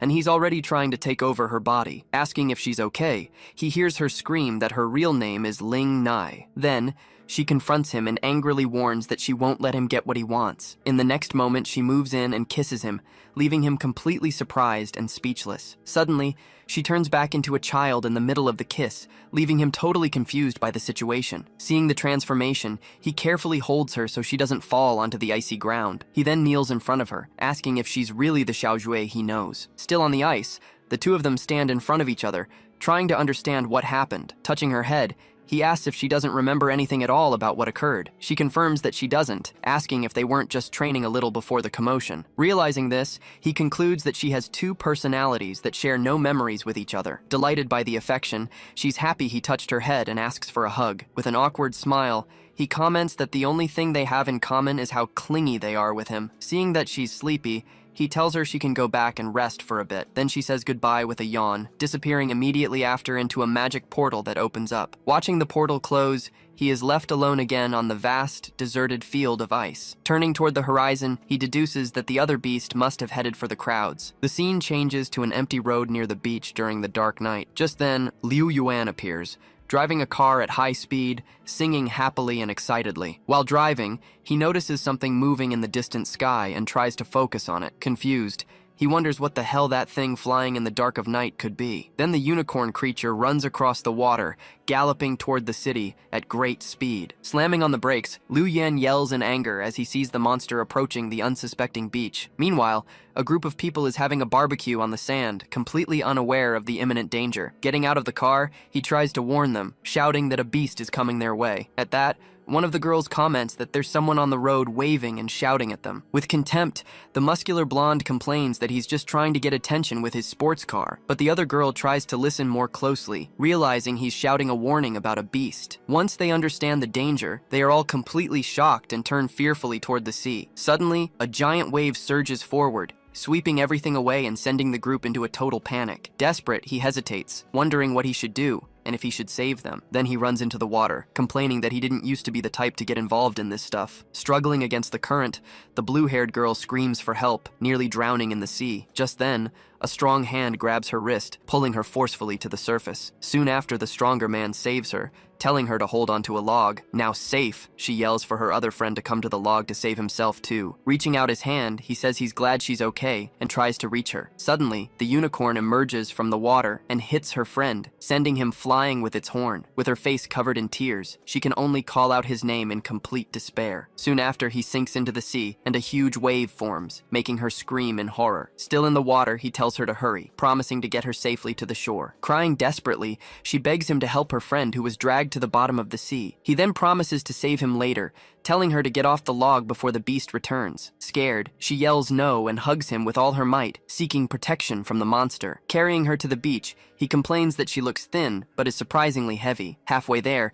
he looks up at the sky and spots a helicopter approaching in the darkness. Soon after, the vehicle gets closer, flying over the partner then interrupts, warning him that a beast has appeared on the beach where his brother is. Watching the broadcast, he says the kid would be too scared to even run away, but the image on the screen shows his brother running from the beast, leaving him completely shocked and speechless. In the helicopter, the reporter screams desperately, praying for the heroes to arrive in time to save them. In a rage, the older brother rips the TV off the wall, yelling at Liu Yuan to drop the woman and run. Ignoring the shouts, Liu Yuan protects the girl, facing the creature as it approaches him in the water. With a serious and determined look, he prepares for the confrontation, showing not a hint of fear. Seeing the scene, his friend laments, saying it's over for the kid and there's no salvation. Through clenched teeth, he can only whisper the name of his cute little brother. Suddenly, his friend shouts in surprise, pointing out that his brother can also use a transformation ability. At that exact moment, he transforms into a werewolf, holding the girl as the water explodes around them. Disbelieving what he sees, he wonders if his younger brother really has a transformation ability. Landing hard on the sand,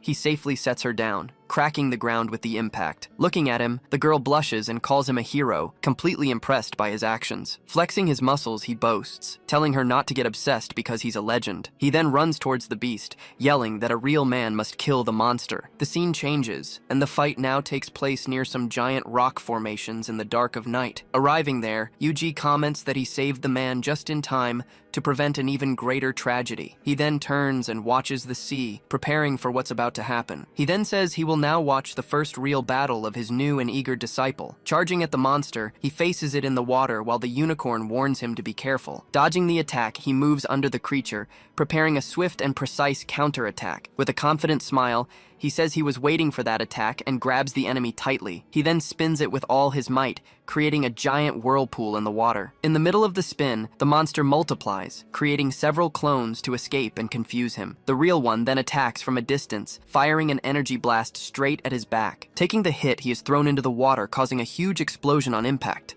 With a determined look, he tells himself he's no longer a normal human who runs away. Full of conviction, he yells that he'll surpass his brother and the old man to become a hero. Watching from afar, his master says he did a good job and that his opinion has changed. On the beach, her friends ask if the girl is okay, frightened by what happened. Crying, she explains that her friend sacrificed himself to protect her from the sea monster's attack. Hearing this, the two are left completely shocked and speechless by the sudden, tragic news. But she points to the fight, saying that Hiro promised he would rescue her friend. Back in the water, Liu Yan gets up, wondering what the hell is going on with the fight. Trapped in a whirlpool, he complains that he can't move at all. While he's trapped, the creature charges at him, preparing a direct attack with its horn. With no chance to defend, the monster's horn pierces his body, causing a deep and serious wound. The impact of the blow throws him backward, and he falls defeated into the rough sea. The scene changes to a group of civilians fleeing a large explosion during a monster attack. Back on the beach, he appears on the sand, severely wounded in the back by the creature's strike. In the helicopter,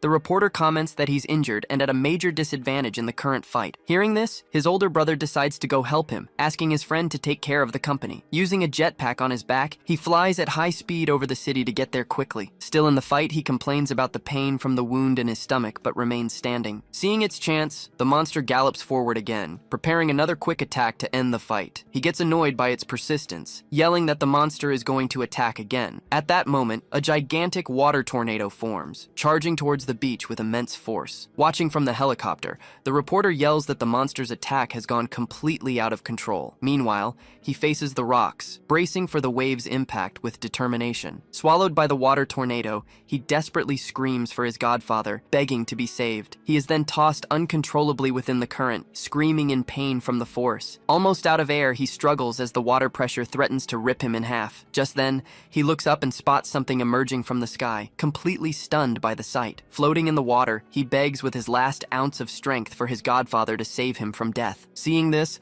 the group of civilians despairs, wondering if the young master will survive. With her eyes closed, the girl prays for her hero to be okay after that attack. Suddenly, Yuji appears in the sky, and the civilians shout that the backup hero has finally arrived. Landing on his board, he assesses the situation and is immediately recognized as the powerful Lord Yuji. Live from the helicopter, the reporter announces that the mysterious masked man from TV has appeared again. Watching him, he says that exposing the kid's ability was the perfect bait for his plan. Raising his hand, he activates his metal control, wondering if the blue pill will take the bait. Nearby, a civilian is startled to see a metal pole twist all by itself. With his power, he creates several metal blades that float around him, ready to attack. Seeing the new opponent, the unicorn creature stares at him with a look of surprise and deep suspicion. He then taunts it, telling the little monster to swallow the attack coming its way. He then fires all the blades at once, sending them flying at high speed. Hit squarely, the monster neighs in pain as it's pierced by all the metal projectiles. Meanwhile, Liu Yuan continues to float in the water, completely unconscious from his severe injuries. Impressed, the reporter shouts that the mysterious man defeated the monster with a single skill. He then rescues Liu Yuan from the water, placing his unconscious body on the board. Once saved, He returns to his normal form but remains passed out from his injuries. With the monster defeated, he takes its skill orb, saying it earned him this. The system interface then appears, confirming that the skill theft was a success. Upon receiving the power, he now has the ability to walk on water and control its flow. Turning to his godson, he says the boy attracted the pill's attention and will get the credit. Meanwhile, the girl in the water watches him descend slowly, holding her friend in his arms. Landing on the sand, he lays the two injured people down, assuring them their wounds are no longer life-threatening. Just then, Liu Yuan wakes up, groaning in pain but happy to be alive. Relieved, the girl hugs him, thanking him for saving her friend and coming back to her safely. Blushing, he asks her not to squeeze so tight, as she's pressing on his wound. She then asks why he's changed, and he boasts that he's a hero of justice. Looking at the moon, he mentally thanks his godfather, promising to serve him to the best of his ability. Meanwhile, the civilians comment that Yu Ji is a true god for his heroic actions. Suddenly, a man in a suit bumps into him, making the young man complain about the unexpected collision. Looking at the man, he recognizes him instantly, shocked to see who it is. The man then accuses him of breaking the law, ordering him to come to the Hero Association. Whispering, one of the civilians asks who he is. As he doesn't see an association mark on him, Liu Yuan explains that he's a bureaucrat who uses the law to do disgusting things. Confronted, he tries to argue with the man, saying he was just saving people on the beach. But the official ignores him, stating he has no authority to use his ability in public. Staring at the man, a voice cuts in, saying the Kunlun company will handle the matter. In that instant, the hero demon dragon appears on the scene, surprising everyone. Confused, Liu Yuan asks his brother why he suddenly showed up here and now. Analyzing his wounds, he comments that his regeneration is strong and tells him to stay out of trouble. As he leaves, the official warns that he expects a good explanation from the company for the Hero Association. Watching his brother, he wonders how he awakened a skill out of nowhere and became a user. Back home, the scene shows the exterior of a modern, luxurious residence during the day. Inside, Yang Shi is relaxing after a shower, drying his hair with a towel. Looking at his hand, he examines the water orb, thinking about his various elemental abilities. He then considers how interesting it would be if he could combine all his powers into one. Relaxing, he thinks about finding a healing ability, but he doesn't know where to get information about it. So he decides he'll infiltrate the hero's body to find out more. Activating his power, the control interface appears, and he prepares for the body possession. Changing scenes, a large building with modern architecture is shown on a sunny, peaceful day. Walking along a pathway, the hero strolls calmly, humming a tune as he wanders the grounds. Suddenly, he feels a sharp pain, as if his body has been hit by an electric shock. With the possession complete, Yang Shi takes control, looking around through the hero's eyes. He confirms the possession was a success, and that he can now move the body. When he tries to use his metal control, he realizes nothing happens, and his ability doesn't work. He then understands that the orb remained in his original body and didn't move with his soul. From a distance, he hears an argument and wonders what's going on. Hiding behind a tree, he watches the scene unfold, trying to understand the situation. In the middle of the fight, a man harasses a woman, telling her she has to follow the company's rules. With a malicious smirk, he threatens her, saying she must either serve him or serve their boss. He then reveals that the boss is great with healing abilities as he pulls at her clothes. Hearing that, he realizes he's finally found a clue, saying that even God is on his side. Without hesitation, the man rips her clothes, trying to take her by force against her will. Crying in despair, she screams that she doesn't want to go, begging him to leave her alone. Suddenly, a swift blow hits the man, sending him flying and making him cry out in pain. The impact sends him crashing through the bushes, landing on the other side with leaves flying everywhere. Getting up furiously, he shouts, asking which bastard dared to hit him like that. Stepping out from behind the tree, he reveals himself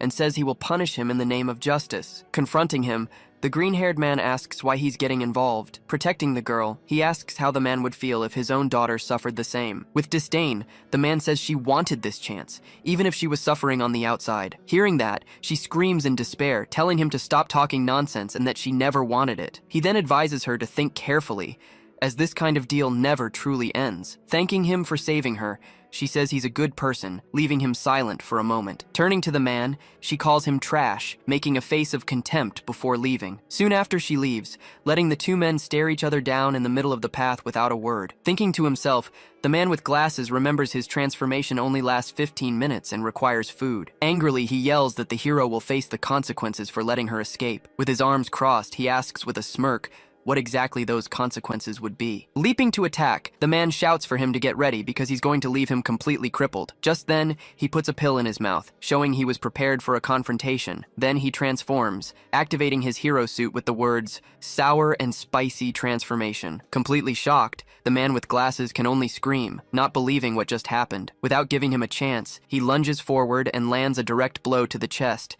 sending his opponent flying. The impact sends the man tumbling across the ground, landing near some bushes. Turning around, he notices the man has vanished and wonders what could have happened. Then the man reappears, saying he'll just wait for the 15 minutes of his transformation to run out. Hearing this, he questions if his time limit is really 15 minutes. Back in his body, Yangshi explains that the orb enhances the mental spirit connected to the soul. He continues, saying the hero only lasts 15 minutes because he can't control his energy, but he can use his spiritual power to unleash his full strength, making the transformation last. With a confident smile, he prepares to show his true power, surprising his opponent. Using his perception, he locates the man hidden on top of a building, ready to attack. He then leaps forward, saying that weaklings always like to hide from others. Upon finding him, he grabs him and asks how he was found, and if he is a hero. With a smile, he says that perhaps the man doesn't know, but he's been hiding his power. Defeated, the man begs to be released, promising to give him benefits from the God Dragon Company. Holding him by the collar, he says he won't let him go, knowing he'll just cause more trouble. With a malicious grin, he says the man has reminded him of something very important. Scared, the man with glasses asks what he's planning to do right now. Then he attacks him from behind, making the man scream and ask if he's gay. Scared, the man asks them to talk instead of using violence to solve things. Yang Shi then explains that the plan is to teach him a lesson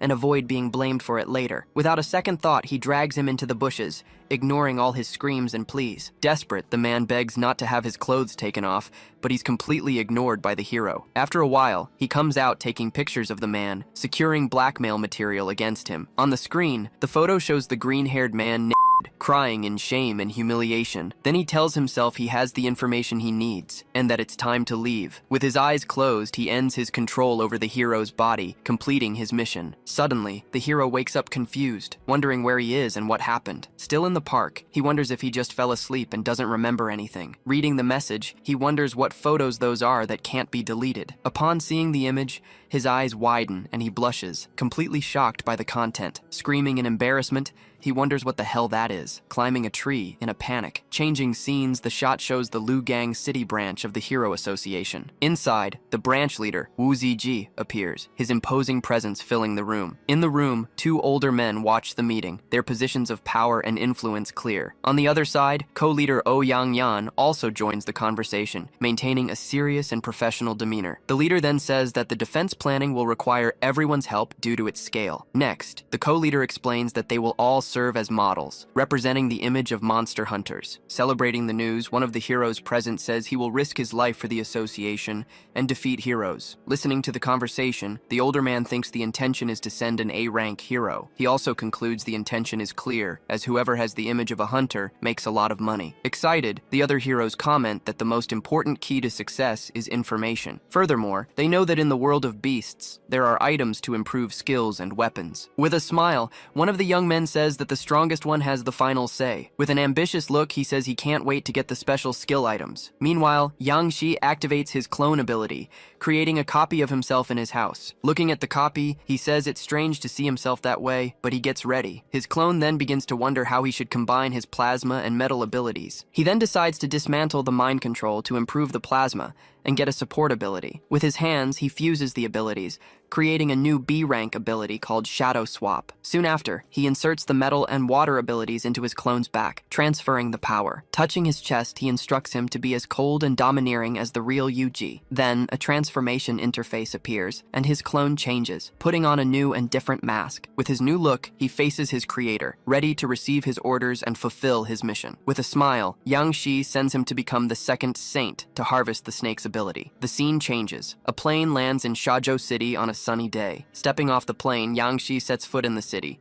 ready to begin his new infiltration mission. Walking with his suitcase, he remarks that he didn't expect to be so popular and well-known. Then a taxi stops in front of him, and he wonders what the driver wants. Offering a ride, the driver asks if he's a tourist from the first area and needs help. Without a word, he gets in the car, and the taxi speeds off through the streets. On the way, he reads a message on his phone, confirming the information has been sent to his email. Meanwhile, the driver recommends he visit the city's large, popular casino. He also offers to take him to a place with girls, saying he's young and handsome. Showing a photo, the man says the girls are enthusiastic and the cost isn't high. Hearing the offer, he thinks about how chaotic this city is, full of strange dealings. Soon after, the driver announces they've arrived at the hotel, stopping in front of a building. When he goes to pay, he's shocked by the amount, realizing it's much higher than he expected. Looking at the meter, he notices the fare has been multiplied by 5. Angrily, the driver says he's giving him his first lesson in the city's second area. Pointing a gun, the driver asks if he'd hesitate to choose between his life and his coins. With a cold gaze, he says he won't hesitate, but he's the one who will be teaching the lesson. Arriving at the hotel, the receptionist hands over the room key, while the driver carries the bags. Without turning around, he simply says thanks, leaving the driver with an expression of anger and frustration. Seeing this, the female employees comment on how he managed to make a barbaric driver carry his luggage. While one wonders if he'll ask her to dinner, the other is speechless. Entering the elevator, he tells the driver he's leaving and that he should treat people better. Going up to the 37th floor, he prepares to find his target and proceed with the plan. Walking down the hall, he looks at his phone, reading the file on his target from the Saint organization. The information says the user, Fake Boxer, is in room 4411 on this very floor. Then he transforms, activating his new mask and preparing to infiltrate the room. Reaching the door, he approaches silently, ready to enter and surprise his target. Using his ability, he slips under the door, entering the room without a sound. Once inside, he materializes again, ready for the confrontation to come. Walking through the room, he calls out to his target, telling him to come out with a sinister laugh. Just then, the mission's target appears, asking for a hug from 2 girls on the bed. Hearing the intruder's voice, one of the girls turns, completely stunned by the sight. Suddenly, several tentacles erupt and attack him, making the 2 girls scream in pure panic. Seeing the shadows surround him,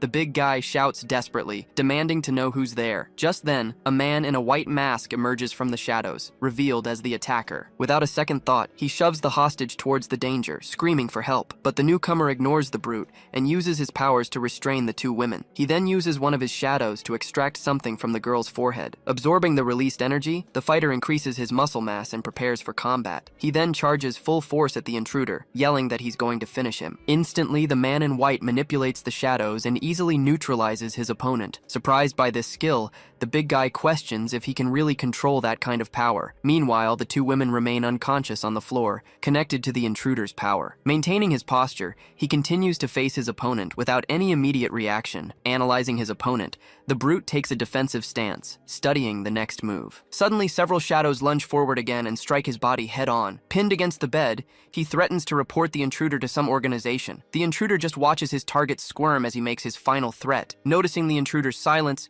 the brute lunges with a punch, demanding an immediate response. But the attack lands squarely on the masked man's face, who doesn't even move an inch. Believing he's won, the big guy celebrates, saying he finally landed a hit. However, his arm simply passes through the target's body, leaving the fighter in total shock. In that same instant, the masked man grabs his fist with surprising strength. Straining with all his might, the fighter uselessly tries to pull his arm back, but it's too late. Completely terrified, he begs for his life and warns that a priest won't forgive him. Ignoring the pleas, the intruder simply rips the mask from the face of the desperately crying man. Seeing this, the masked man just says he's too weak and continues his assault. Then, he grabs the man's head forcefully, who screams in pain from the grip. Placing a hand on his face, the intruder begins to extract an energy from his body. A moment later, a sphere of light is removed, revealing that his ability has been stolen. A system window describes the stolen power, called the C-rank Mask of Fear. Powerless, the man demands his ability back, but the intruder has other plans. Activating a new function, he begins to use a mind control power against the fighter. Entering the opponent's mind, the intruder accesses his deepest and most secret memories. Going back in time, it's revealed that the man was found on the brink of death. Then a priest approaches and offers him a new life in exchange for his loyalty. With the deal struck, an intense energy begins to completely heal all his wounds. As he stands up, he's shocked to realize he has truly been reborn and has no injuries. Soon after, he bows in gratitude and swears eternal loyalty to his savior. Under control, the man leaves the room to follow the orders received from the intruder. Arriving at a port, he walks towards a large white cargo ship. Nearby, he looks around to ensure the area is completely secure. Then, he focuses his attention on a red container standing among the others. Analyzing this memory,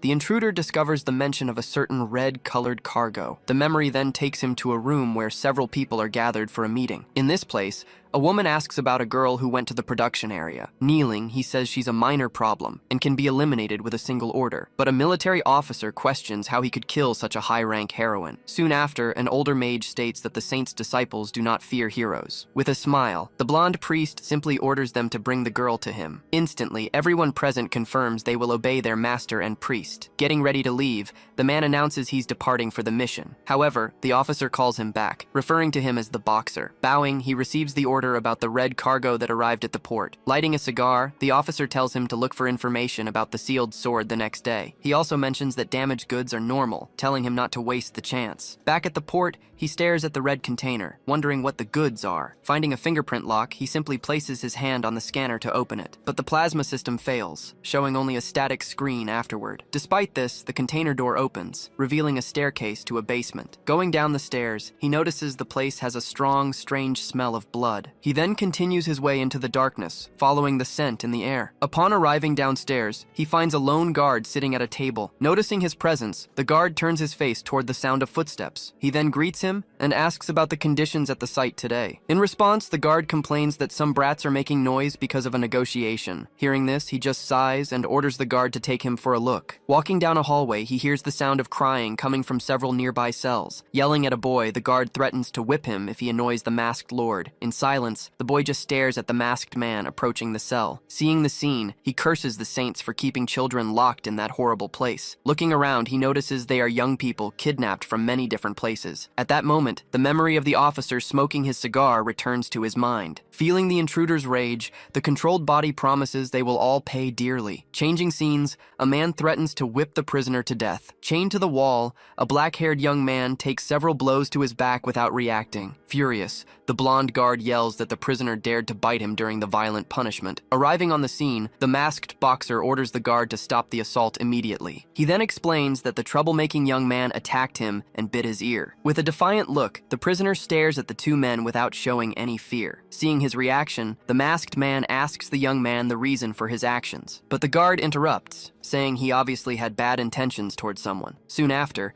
a blue-haired young man arrives and reveals he wanted to attack his sister. Hearing this, the masked boxer turns his face, completely shocked by the new information. In the corner of the cell, a little girl is huddled on the floor, trembling with fear of everyone. With a smile, the young man says, "It's a shame she's scared to death." Then, he greets the masked man and asks if he liked the blondes he recommended. He replies that he did, but he came to check the merchandise for the Navy's military lord. Ending the conversation, he orders them to release the prisoner as he still has some value. Grabbing the young man's face, the blue-haired one says he's worth a lot. Full of hate, the prisoner shouts that he swears he will still manage to kill them all. At that, the masked man tells the young man to hang on, because he will get what he wants. Suspicious, the blue-haired man asks if he understands the language the boy is speaking. With his hand glowing, he confirms he will grant the prisoner's wish right now. Suddenly, he lands a swift blow directly to the blue-haired guy's chest. Not understanding, the man who was hit asks why he is doing that to him. Revealing his identity, he says he came from the same area and is not the fake lord. Then, his silhouette is seen delivering a final, decisive blow to his target. Confused by the scene, the other two guards ask what just happened there. Unleashing his power, he calmly warns that they will all die in that place. Furious, the blonde guard charges forward, yelling a curse, and attacks with everything he's got, but he is stopped mid-air, completely immobilized by the new enemy's powers. Instantly, a powerful plasma energy begins to form around him. Being electrocuted, the guard screams in pain while the other accomplice just watches the scene. Terrified by the scene, the last guard is completely paralyzed and starts to break into a cold sweat. Soon after, he is also attacked by the shadows and screams in pain as he is defeated. Their abilities stolen, the guards' bodies are left behind near the cell. Watching everything in silence, the chained prisoner stares as his mysterious and powerful savior approaches. Next, the masked man shows the two powers he just stole from the guards. Regaining his courage, the young man introduces himself as Yefan and asks who he is. Still on his knees, the young man insists on asking who the man in front of him is. Answering the question, he says he came to save him and that he saw what they were doing. Placing a hand on his shoulder, he tells the boy he will understand everything soon. Then, he uses his energy to break the chains that held Yefan to the wall. Now standing, the young man watches his savior turn towards the cell door. Running to the corner, He hugs his sister tightly as she cries with relief. Seeing this, the masked man says the girl's name, surprising her older brother. Just then, more guards appear in the hallway and yell for everyone to capture the intruder immediately. Without hesitation, he charges forward, yelling that those scum will die, and attacks with his shadows. His power cuts the first opponent in half, who screams as he is split in two. Soon after, another guard's head flies through the air from the impact of the blow. In the end, he stands amidst the bodies of the enemies he just eliminated. But a red-haired woman appears, saying she found the whole scene very impressive. Introducing herself as a heroine, she suggests to her partner that they surround him together. With a smile, the man with face paint agrees and prepares for combat. With the spearman ready, the heroine tells the masked man to attack first to start the fight. At that, the red-haired hero decides to use his music and prepares to attack. Activating his power, he creates an energy disc and throws it towards everyone. At the same time, the imprisoned children scream in pain, affected by the music's power. Feeling the pain, the masked man realizes he needs to act quickly to protect the younger ones. Pretending to be stunned, he starts moving strangely, tricking his opponent. Believing he has won, the hero charges with a strike and yells for his target to die. In the same instant, the masked man vanishes into thin air, easily dodging the attack. Reappearing right above, he surprises the hero in the suit, who didn't expect such speed. Then he lands a direct blow on the hero's back, who screams from the impact. Fallen on the ground, the man in red desperately screams for help, begging to be saved. Soon after, the spearman charges with his flaming weapon to strike the masked man, but he uses the fallen hero's body as a shield to protect himself from the blow. Piercing through both of them, the spear impales the masked man, who shows no reaction. In silence, he just stares at the weapon stuck in his back, ignoring all the pain. Yelling in rage, he smashes the ground with a devastating blow, shattering the floor. Shocked by the scene,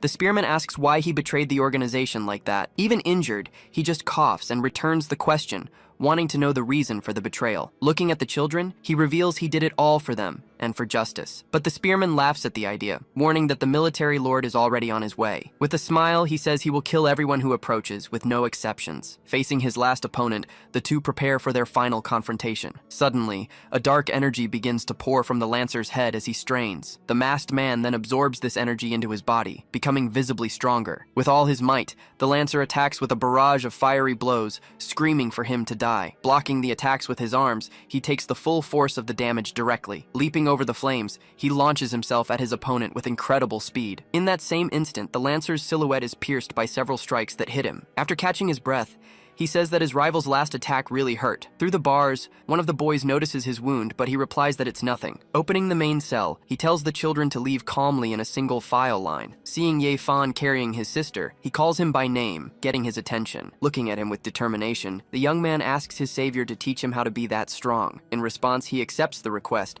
but demands an oath of eternal loyalty in return. Without hesitation, Ye Fan promises that from now on, he will be his most loyal subordinate. Activating his control power, he offers the boy a sphere of golden energy. Receiving the power sphere, the boy asks his new master what it is. He then explains that the power transforms his arms into metal for protection. With a grateful smile, Ye Fan thanks his master for the new ability. As the boy leaves, the masked man just watches him walk away down the corridor. Turning his attention to the bodies, he says he needs to take care of the dead now. Using his theft ability, he begins to extract the powers of the fallen heroes. First, a golden energy is drawn from the body of one of the organization's guards. Then, he does the same with the heroine, pulling a blue energy from her body. Gathering all the new powers, he remarks on how weak humans and monsters truly are. He then decides to use the spheres to enhance his shadow exchange ability. Holding the new power, he says it will be easier to face this priest. Leaving the place behind, he walks out of the port's container area. In that same moment, he notices a sharp blade rapidly approaching his neck. Just then, a blonde woman appears, demanding to know who he is and where the children are. Analyzing the newcomer,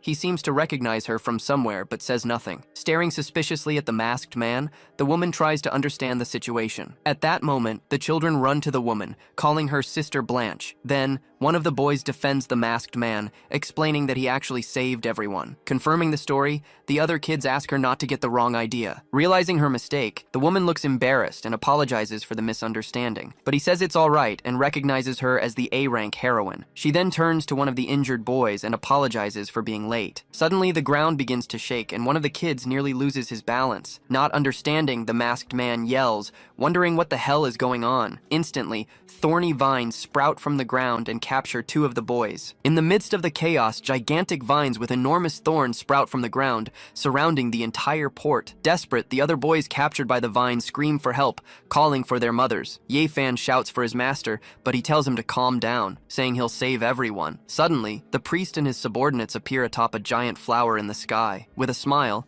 the woman ironically asks if he really thinks he's such a great hero. Beside her, the military officer just stares at his opponents with a serious expression. Meanwhile, the organization's mage observes the situation with a calm and experienced gaze. The priest then orders his servants to show the saint's power to that ant. Feeling the new energy, the woman just expresses surprise at the power she just received. She then explains that the priest's power can quickly restore their abilities. Turning to the heroine, the priest warns that she can't touch his property. He then threatens that the traitor will die, but the masked man questions his certainty. Analyzing the enemies, Blanche notes that the support priest will be their biggest problem. She then yells that the Hero Association is already on its way. Ignoring the threat, the priest just lets out a completely mocking laugh. Ordering a swift attack, the priest commands them to capture the heroine before help arrives. Without wasting time, Blanche unleashes the seal on her sword, revealing its full power. Impressed by her strength, the masked man acknowledges the power of an A-rank heroine. With her sword glowing, she charges forward with a powerful strike toward her opponents. To stop her, the mage uses his sand magic to create a protective barrier. Instantly, a gigantic wall of earth rises and blocks the heroine's path, but she leaps over it, shattering the barrier to pieces and continuing her attack. Next, the military man uses his power to seal the heroine's movements in midair. Using water, he creates a powerful whirlpool to trap the woman and nullify her power. However, she breaks free easily and launches an energy slash from her sword at him. Suddenly, she realizes something is wrong, and her face twists in complete shock. At that moment, the woman from the organization uses one of the hostages, placing him in front of the attack. Struck by the blow, the boy screams in pain as his body disintegrates. Furious, the heroine shouts that she used a child as a human shield. With a smile, the villain says that her kindness is her weakness, and that she has more hostages. With a small laugh, the military man's body completely transforms into pure running water. He then appears behind her and raises a weapon made of water. Realizing the attack, she turns quickly as her sword reacts to the danger. But another masked man appears and intercepts the blow, shattering his own mask in the process. With the impact of the strike, the pieces of the mask scatter across the ground. He then reveals a second mask underneath and says that it was almost destroyed. Moving quickly, he strikes the soldier in the neck with a dagger. Screaming in pain, the man starts to bleed, feeling the full impact of the blow. Fallen on the ground, the soldier keeps screaming as the masked man watches him from a distance, but the intruder grabs the heroine and tells her to wait, watching the scene unfold. At that moment, the priest uses his sacred healing to help his servants recover. With his wound healed, the soldier gets up from the ground without a single scratch on his body. Laughing, he shouts that with the priest's help, they are all immortal. Right after, the priest casts a power buff on his 3 servants at once. With this new energy, the trio prepares to attack the 2 of them with full force. He then realizes the buff has temporarily boosted their powers to A rank. Floating in the air, the mage begins to join his hands and generate energy. Desperate, Blanche yells that his spell will exceed A rank with the buff. Worried, he realizes the damage could hit the children and that he needs to stop him. Turning to his ally, he tells her to handle the other 2 and leave the rest. With his fingers glowing, he simply tells her to trust him and gets ready to act. Despite his mysterious nature, Blanche feels she can trust the masked man and his combat strategy. So, she prepares to fight with all her might and shouts that she'll clear a path. Unleashing her seal of agility, she dashes forward with incredible speed towards the soldier ahead. Mid-dash, she lands a direct sword strike to her opponent's chest. Unable to defend himself, the soldier curses and yells for his companion's help, but the woman in red just complains that she's already told him not to call her that. Right after, she uses her rose charm power to attack the heroine from a distance. Feeling her strength wane, Blanche realizes the enemy's power has weakened her. The villainess then reveals that her body awakens desire and weakens her target's strength. Meanwhile, the soldier uses his ability to create several water clones and surround her. Grabbing the heroine, one of the clones asks if she wants to be pampered by Big Bro over here, but she releases a spiritual seal, creating a barrier of light against the nearby clones. Surprised, the villainess says she didn't know the heroine had that kind of power. In that same instant, the light barrier expands and hits the woman head-on. Fallen on the ground, the villainess realizes the effect was good and it awakened her desire. Bleeding from the mouth, the villainess doesn't understand how the heroine managed to do that to her. Just then, the mage joins his hands and yells for his summon to finally come out and fight. With a roar, a giant earth dragon emerges from among the port's shipping containers. At the same time, the masked man's shadows climb the vines to save the trapped boys. Then the dragon roars towards the heroine, who braces for the coming fight. Completely shocked by the summon, Blanche is paralyzed with fear and can't move, but the masked man runs and shoves her aside, saving the heroine from the monster's imminent attack. Right after, he turns to the dragon and fires a blast of energy at it. Feeling the power, the dragon is hit by an energy that paralyzes it instantly. With a smile, the masked man snaps his fingers and prepares for the next step. In that same instant, the dragon's body explodes into 1,000 pieces, kicking up a lot of dust. At that moment, a helicopter from the Heroes Association arrives on scene to provide support. Thanking his master, the mage says his protection saved him from the explosion. But the priest complains that he lost 2 members and was defeated by a mysterious man. Trying to calm him, the mage says the organization will recover as long as he's alive. Agreeing with his servant, the priest says their position will never change with him around. Meanwhile, he decides he needs to retreat for now, since the enemy is stronger. Watching the villains leave, the masked man and the heroine just watch them flee. With a smile, he says he'll let them live for just a few more minutes. Then, he turns to the soldier's body and declares that his ability is his now. Extending his hand, he prepares to begin the process of extracting another power. Soon after, he acquires the Sea Spectre ability, which strengthens the water in the body. Next, he turns and says the blood-red rose is next. Extracting the power, he comments on how the sealed sword can be quite merciless when it wants to be. Having acquired the ability, he can now summon rose vines with his own blood. With the new orbs, he plans to create another powerful A-rank ability. Shattering the 2 energy orbs, he begins the fusion process. Right after, he obtains the A-rank ability called Enhanced Super Brain. Absorbing the power, he feels all his senses becoming much sharper and stronger. Beside him, the heroine blinks, snapping out of her trance after the last battle. Noticing her reaction, he turns to her and asks if she's finally awake. Looking around, she sees the place is completely destroyed by the huge explosion. At this, she asks for the name and rank of her new companion's ability. Turning towards the horizon, he reveals he's part of the adjudication organization, Sishe, but she says she's never heard of that group in the Heroes Association she belongs to. Then, she panics when she realizes the children are no longer in the same spot. He then reveals that the children are safe, right behind her in a protected spot. Running to them, the children cry out for her, saying they were very scared. One of the boys explains that it was the master's shadow that saved them from danger. He says the masked man used his shadows to cut the vines and then protect them. With that explanation, she understands how they all managed to land safely on the ground. Confused by the story, she wonders who this master is that the children keep talking about. Turning to thank him, the heroine says he was very thoughtful with the children, but she realizes he has simply vanished, leaving no trace behind. Just then, the association's helicopter announces that the area is now under its jurisdiction. With the arrival of reinforcements,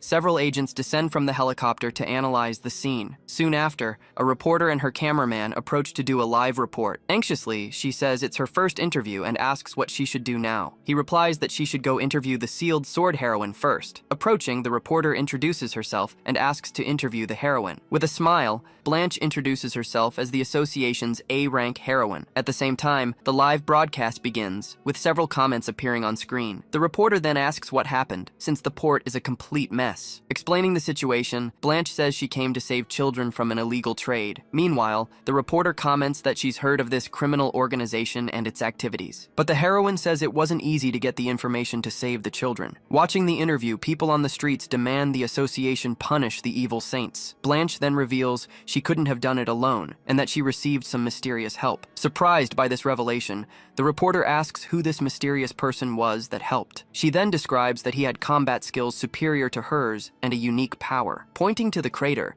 she says he wore a strange snake mask. With this revelation, everyone begins to speculate about the man's identity and power, but the reporter notices that he doesn't seem to be anywhere nearby anymore. Blanche then points to the side and says, he went in that direction to chase the priest. Changing scenes, the priest and his mage arrive at an underground parking garage to escape. Powerless, he says the mage needs to get rid of the guy who followed them. The mage then confirms that he filled the area with his plasma nullifying ability, but the masked man was already there and tells them they'll find a car soon. With a smile, he says this place will be where they both die today. Suddenly, a phone starts ringing loudly, echoing throughout the parking garage. Startled, the two villains turn and shout, asking who's there with them. Annoyed, he wonders who's calling him at such an inconvenient time. Curious about the noise, the two slowly approach to see what's happening. With the phone in his hand, he wonders why Xiaoxiu Shajo is calling now. Suddenly, an alarm blares. The masked man watches as the two older men turn towards him. One of them, very suspicious, loudly asks who's approaching them. Without a word, the masked man's system activates a quick outfit change right in front of them. He then appears with a new look and answers a call, surprising the old man. Seeing that he looks like a commoner, the old man suggests they watch him carefully before jumping to conclusions. On the phone, he asks the young woman where she is, questioning if she wasn't at home. She excitedly replies, revealing she's in a helicopter flying over Shajo City. Hearing the name of the place, he is completely shocked by the news he just received. He then asks why she came, since the city is in absolute chaos. Wanting to know the reason, he asks more seriously what kind of job this is. She then explains that she's become a journalist for the Hero Association and will be interviewing him soon. Realizing the situation, he is speechless as he understands what just happened. Analyzing the situation, he concludes that with the association's help, she'll find him in no time. He then says he'll prepare a gift for her, saying goodbye and arranging to meet up. Watching from afar, the blonde man comments with envy that he was just talking to his little girlfriend. Activating his power, he changes his look again to prepare for combat. Realizing the trick, the blonde man shouts desperately, warning that they've been fooled by him. Right after, he appears at the end of the hall in his masked suit, completely surprising the duo. Without wasting a moment, the old man summons two beasts and shouts for them to attack him. Moving quickly, he dodges the creature's first attack with a precise blow to its body. With a smile on his face, the blonde man says they need this kind of beast to defeat him. Meanwhile, the old man explains that each creature can easily face an A-rank enemy. Caught by surprise, he manifests a new power in his hands to counterattack. In that same instant, his strike pierces through both creatures, defeating them with extreme ease. Appearing behind the blonde man, he lands a fatal blow that pierces through the enemy's chest. In complete shock, the blonde man asks how this is possible, thinking he used electricity. But he reveals to the old man that he actually possesses two elements, to everyone's surprise. Sensing death is near, the blonde man begs to be spared, promising a reward. Demanding silence, he states that people live for justice, not for mere benefits. Then, he finishes off both men at once, who scream in pain. Desperate, the blonde man ingests several blue objects to increase his strength and fight back. Jumping back, the masked man moves away as the fallen blonde shouts about the blue pill. Then the blonde man gets up from the floor, unleashing a great power around him. With a look of hatred, he says he was forced to use his last resort. He then brings his hand to his mouth and bites his own finger with great force. Right after, he shoves a rod down his own throat, screaming in pain from the process. Observing the scene,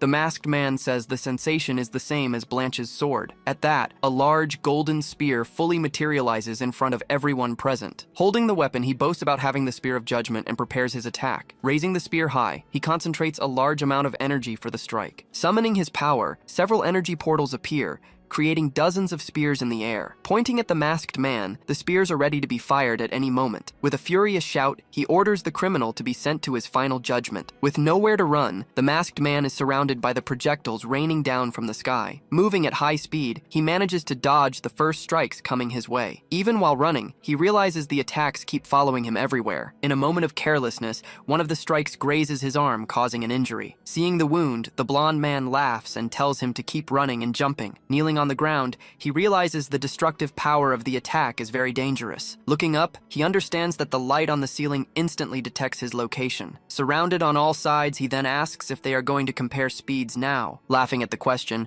the blonde man asks if there is anything faster than light. In that same instant, everything around him seems to freeze completely, stopping the attack in midair. Activating his super brain, he simply scoffs at the idea of fighting against the speed of light. With his power, the spears of light freeze completely in the air before hitting their target. The blonde man stands frozen in confusion, surrounded by several shadows that appear out of nowhere. Instantly teleporting, the masked man appears and severed by all the projectiles. Gravely wounded, he realizes the enemy actually has 3 different abilities. Feeling his body heal, he notices his regeneration ability has been activated, but the masked man warns him not to heal, or he will die yet again. He then activates his skill theft, absorbing all of the blonde man's healing power. Gaining a new A-rank ability, the system displays the power's details. He then activates the healing, fusing the newly acquired energy directly into his own chest. As he recovers, he says he didn't expect the enemy to have the blue pill. Nearby, the old man's body is already on the ground, his ability stolen. Testing the new power,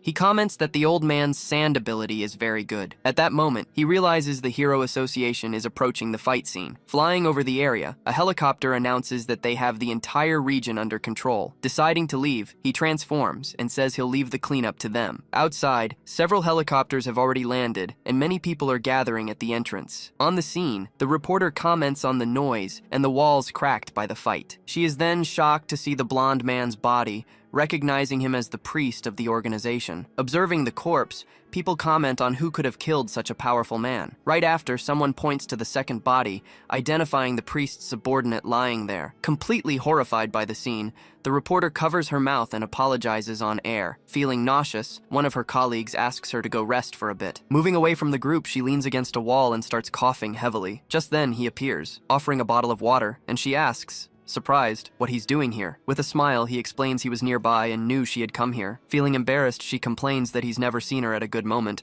only when she's making a fool of herself. Hugging her, he says it doesn't matter, because she's beautiful no matter what. Looking for her, the cameraman asks if she's feeling a little better. Then he turns and sees the two of them hugging in a corner, not knowing what to say. Getting an idea, he announces that the rescue team has saved the girl kidnapped by the organization. Still in the hug, she is surprised to hear the news about the interview with the girl. Changing scenes, a man comforts two children who were rescued from the confrontation site. Breaking the hug, she says she's going over there and asks him to wait for her. Watching her leave, the cameraman cries for not having had a chance with her. Now with the child, the reporter comforts her with a gentle voice and a smile. Watching everything from afar, the protagonist stands with his arms crossed, waiting for the interview to end. Looking at the gem in his hand, he says he will be able to save Fei very soon. With all the elements collected, he states that the third person of the judgment will appear. Seeing the figure behind him, he decides he will call it Dragon from now on. The scene changes to the Shazhou Central Hospital. At the entrance, a doctor asks the newcomers to follow him for a general checkup. Inside, a young man sits on a bench, lamenting that he hasn't seen his master in a long time. Hearing a familiar voice,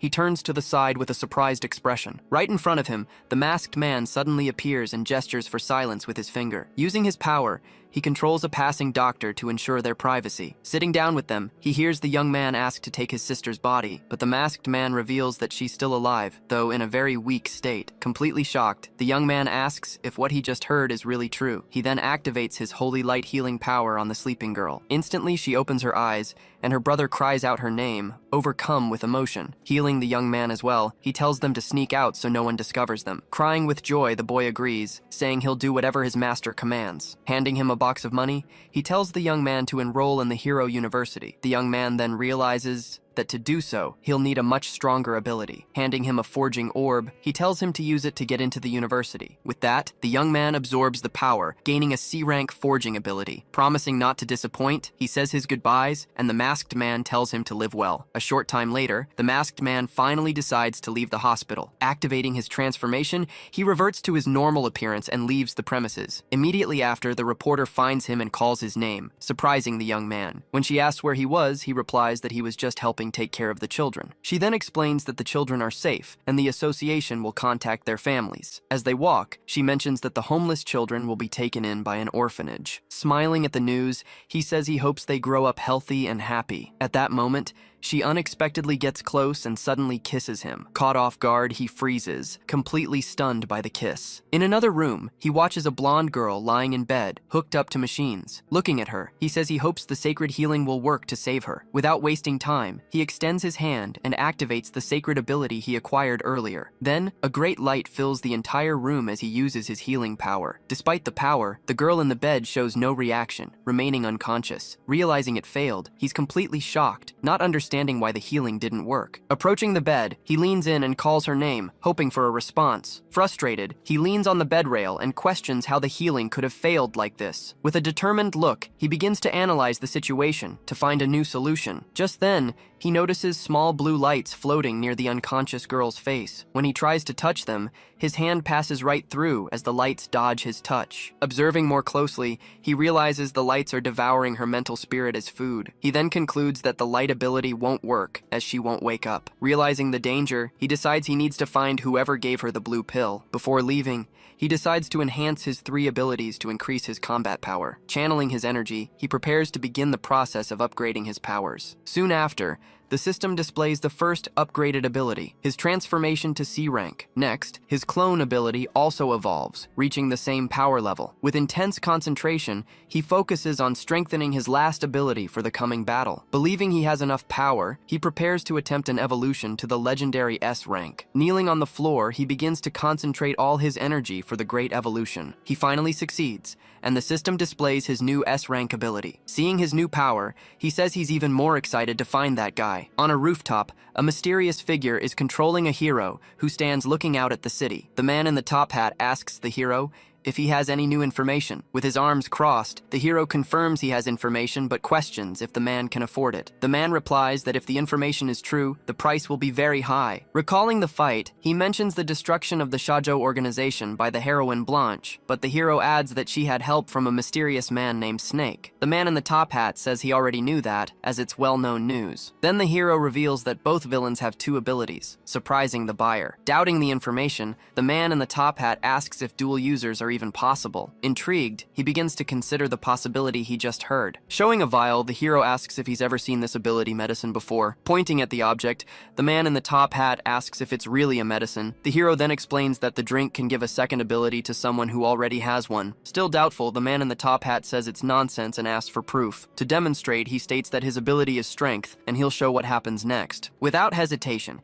he brings the small vial to his lips and drinks the entire liquid. Right after, he simply crushes the glass in his hand, shattering the object to pieces. Instantly, the man in the top hat asks if that's a fire-type ability. Throwing a punch upwards, he shows his new power in action for the buyer. Revealing his source, he says he made a deal with Yuji, and that's how he knows. Still shocked, the man asks if he knows what material is used to make it. Saying he doesn't know, he states that he's said enough and wants his reward. Agreeing, the man in the top hat hands over a jar with 15 blue pills as the agreed payment. Before leaving, he says he has one last very important question to ask. Worried, he asks if the blue light on his body is a side effect of the pill, but the man in the top hat tells him not to worry, dismissing the hero and leaving. Saying goodbye to the hero, the man in the top hat says he looks forward to their next meeting. Right after, he dissolves into energy and vanishes into thin air. As soon as the man vanishes, the control over the hero is broken, revealing the protagonist. Analyzing the situation, he wonders what scheme is behind such a dangerous side effect. Walking across the rooftop,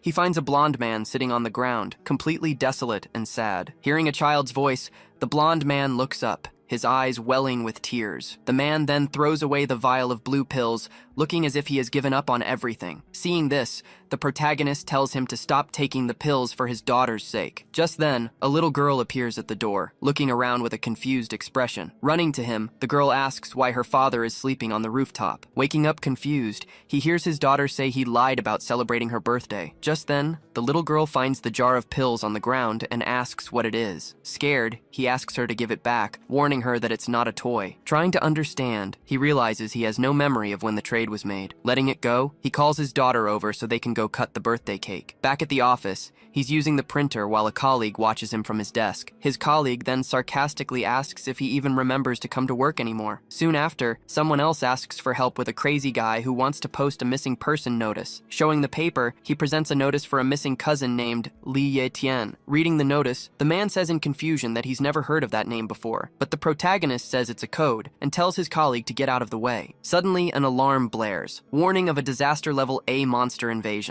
Hearing the alert, the employees panic and run desperately through the office. Realizing the location, he notices the attack is near where he lives. Without wasting a moment, he calls Xiao Jue, worriedly asking where she is. On the call, she struggles to reply that she's at the condo and there's a monster. Hearing a scream, the call suddenly drops, leaving him in complete despair. Seeing this, his colleague asks if something happened to Sister Lin. Ignoring the danger, he runs off as his colleague says he's no hero. Running towards the building, he desperately screams Xiao Jue's name. Thinking about the danger, he tells himself he can't lose her, no matter what. Arriving on the rooftop, he finds a giant monster and is shocked by the scene. The system then displays the creature's details details. A very dangerous A-rank monster. Analyzing the situation, he realizes it would take at least 3 A-rank heroes. Meanwhile, 2 heroines, 1 B-rank and 1 C-rank, arrive to fight. Seeing the 2, the monster lets out a sharp cry, preparing an energy attack. It then fires a blast towards the flying red-haired heroine. Screaming for her to dodge, the other heroine watches the attack hit the building hard. Scolding her partner, she says C-rank heroes are useless against that monster. Sighing in frustration, she's at a loss for words with her teammate. Suddenly, the heroine hears a cry for help, coming from inside the burning building. The hole in the wall reveals a woman being held by another who is about to fall. Trapped in the hole, she tries to save her friend who is dangling outside. Crying desperately, the dangling woman screams that she doesn't want to die and begs for help. With great effort, her friend tells her to calm down and says she'll pull her up. Screaming in desperation, the woman begs them to hurry,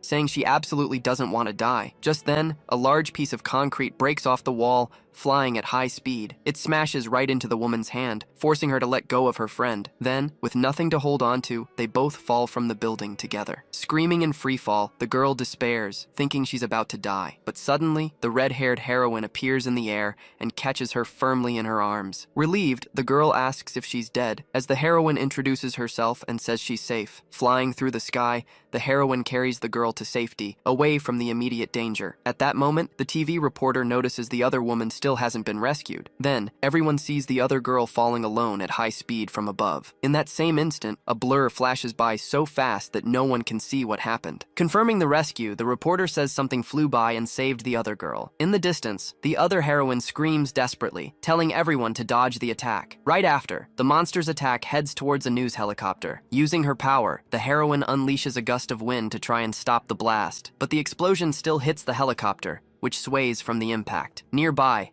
the red-haired heroine also feels the shockwave from the exploding attack. Meanwhile, the masked man lands safely on the ground, carrying the girl in his arms. Setting her down on a bench, he apologizes for the slightly clumsy rescue. Touching her face, he apologizes for being a little late to save her. He then uses his ability to heal her arm, which was injured in the fall. Wrapping her in his cloak, he says she's healed and won't feel any more pain. Still confused, she slowly opens her eyes, trying to understand what just happened. Seeing the masked man, she asks if she's dead, still not believing she was saved. Recognizing the mask, she asks if he's good or evil, and if he was the one who saved her. But he says he was just passing by, not wanting to expose his identity and cause trouble. Stepping onto a platform, he tells her to go to the shelter and evacuate the area. Screaming for him to wait, she watches him fly away, disappearing into the city sky. Watching him leave, she finds it strange, but feels like she knows him from somewhere. High above, he activates his ability and creates a clone to help with the mission. Granting it powers, he says the clone will have healing and ice abilities. Deciding on its gender, he declares that the clone will be a girl from now on. Instantly, the clone transforms into a girl with a new appearance. He then announces the birth of the 3rd member of Judgment, named Rabbit Mao. Giving the order, he sends the clone to save people in danger and prevent more deaths. With that, he turns to face the monster, which notices the arrival of a new person. High atop another building,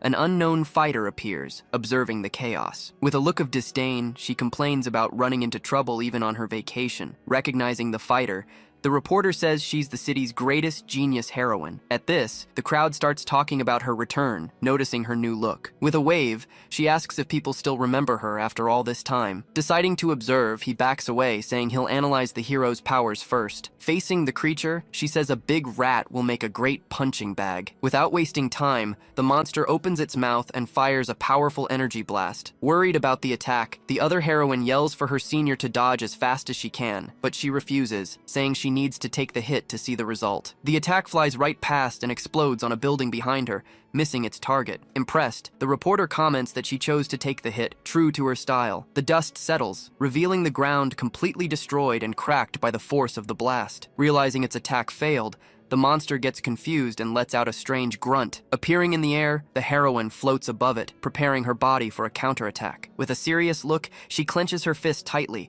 concentrating energy for the strike. Then she lunges forward and lands a devastating blow directly on the giant monster's body. Unleashing multiple strikes, she hits the monster's body with a rapid sequence of attacks. Then she asks with a smile why the giant rat isn't screaming anymore. Taking the hits, the monster is left reeling from the force of the blows. Leaping to the edge of the building, she prepares for her next move in the fight. Grabbing the creature's tail, she holds it with all her might so it can't escape. Right after, she starts spinning the monster in the air, which screams in complete surprise. Spinning faster and faster, she laughs, saying this is all very entertaining for her. Then she finally hurls the creature with all her strength towards the ground. Seeing the destruction, the other heroine says the girl is crazy, like a monster herself. Meanwhile, the new masked heroine appears in the sky, observing the whole situation from a distance. In the middle of the street, a man runs desperately from a falling piece of a building, but the masked heroine appears and saves him at the last second, shouting for him to be careful. Thanking her for the rescue, he asks which company she's from, as he's never seen her before. She then introduces herself as Rabbit Mao, an official member of the organization called Judgment. In the distance, a group of men remarks that the organization only has elite members. Recognizing the heroine and her roommate, she approaches the bench to help. A man then explains that they fell and asks her to heal the two girls. Without wasting time, she activates her ability and begins to heal everyone's injuries. Seeing this, the men are amazed by the incredible healing power she possesses. Afterward, she tells everyone to get to the shelter quickly to protect themselves. Suddenly, the monster lets out a deafening scream, giving everyone an intense headache. Feeling the pain, the heroine says the sound is different and feels like it's about to explode. At this, the other heroine wonders if the monster has completely lost its mind now. From afar, the masked man understands that the creature is absorbing people's souls. Instantly, the monster stands still as it absorbs all the spiritual energy around it. Surrounded by energy, the monster stands still, absorbing all the power for itself. With a smirk, it concentrates the energy in its mouth, preparing a new attack. Horrified, the heroine realizes the monster is devouring the spiritual energy of the dead. With this power, the monster's eye recovers and its wounds begin to close. Watching the scene, the people wonder if the heroine still has any chance. Then the other heroine suggests she retreat, sensing it's about to get stronger. The monster slams the ground, attacking uncontrollably and with great fury. But the heroine charges forward, yelling for the stupid rat to shut its mouth. She then lands a blow that causes a huge explosion at the scene. Exhausted, she wonders if she's finally defeated the monster this time. But a surprise attack suddenly emerges,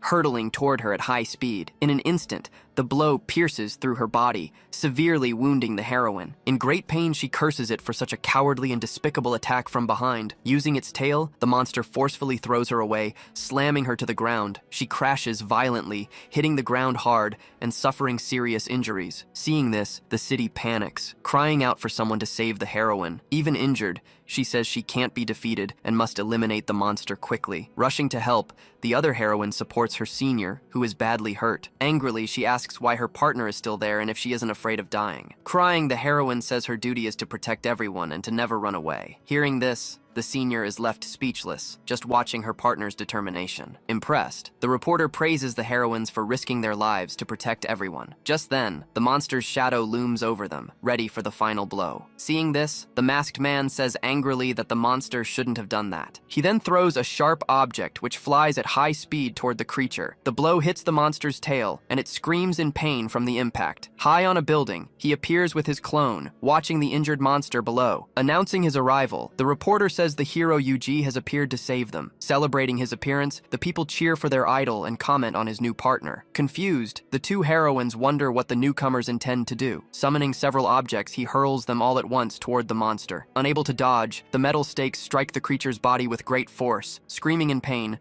the monster is pushed back, completely immobilized by the attacks. Watching the scene, the heroine understands that the monster can't be defeated easily. Then, the other heroine innocently suggests they should just tie its mouth shut. Giving her a light smack on the head, the senior angrily tells her to stop talking nonsense. Raising his hand, the masked man uses his ability to control and lift the monster. Flying through the air, the monster is thrown far away, getting farther and farther. Its mouth open, it screams as stakes pierce its body, causing more pain. Then the masked man fires energy rings that tightly bind the monster in midair. Using his power, he creates a huge metal wall out of thin air in the sky. Right after, the wall folds over, trapping the monster inside and causing an explosion. Giving an order, he tells Mao Rabbit not to let the creature open its mouth. She then activates her snowflake tornado, surrounding the monster with ice. As it's hit, the monster screams in pain from the impact of the freezing attack. Seeing the monster frozen, the people celebrate the incredible high-level ability. Completely trapped, the creature screams as its spiritual energy is contained by the ice. Even trapped, the monster begins to absorb spiritual energy to recover again. Shocked,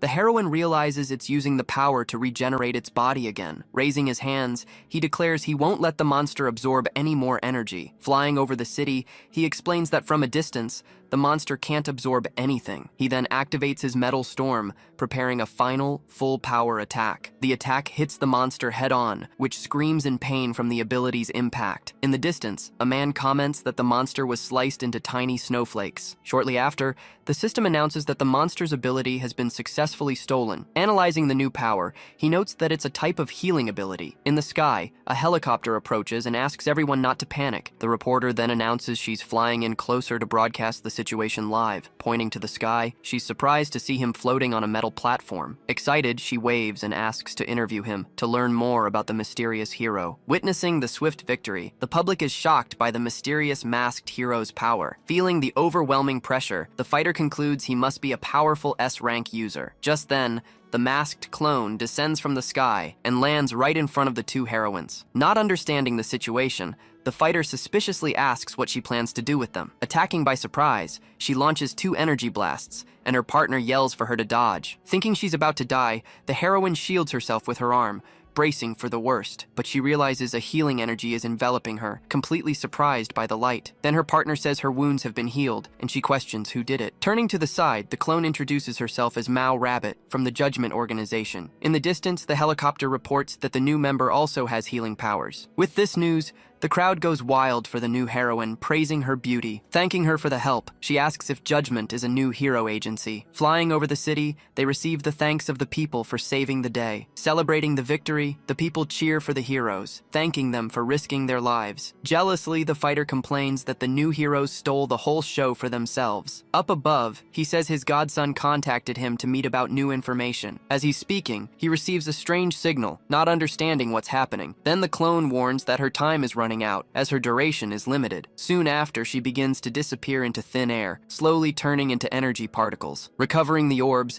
he realizes he can use clones to complete missions in the future. Receiving her memories, he gets irritated by the disgusting looks the guys gave her, so he decides to never create a female clone again, calling the idea complete trash. Down below, his godson waits for him, leaning against a car and casually singing a song. Seeing this, he stares at the young man with disapproval, annoyed by his lack of composure. Looking around, he notices the forest and wonders if his godson is being followed. Just then, the young man runs toward him, excitedly asking if he brought new information. But a noise from the woods interrupts their conversation, putting the young man on alert. Suddenly, a terrifying howl echoes from within the dark, silent forest. Lying on the ground, a beast man cries and begs the old man to go easy on him, but an older man appears, accusing him of selling family secrets. He then says he didn't expect the old man to follow the young man all the way here. The beast man complains that he's already been beaten and promises not to get into any more trouble. Angrily, the old man tells him to shut up and stay by the wall. Pointing at the masked man, he questions how he gave his son an ability. Revealing the truth, he says his son already has an A-rank ability. With a smile,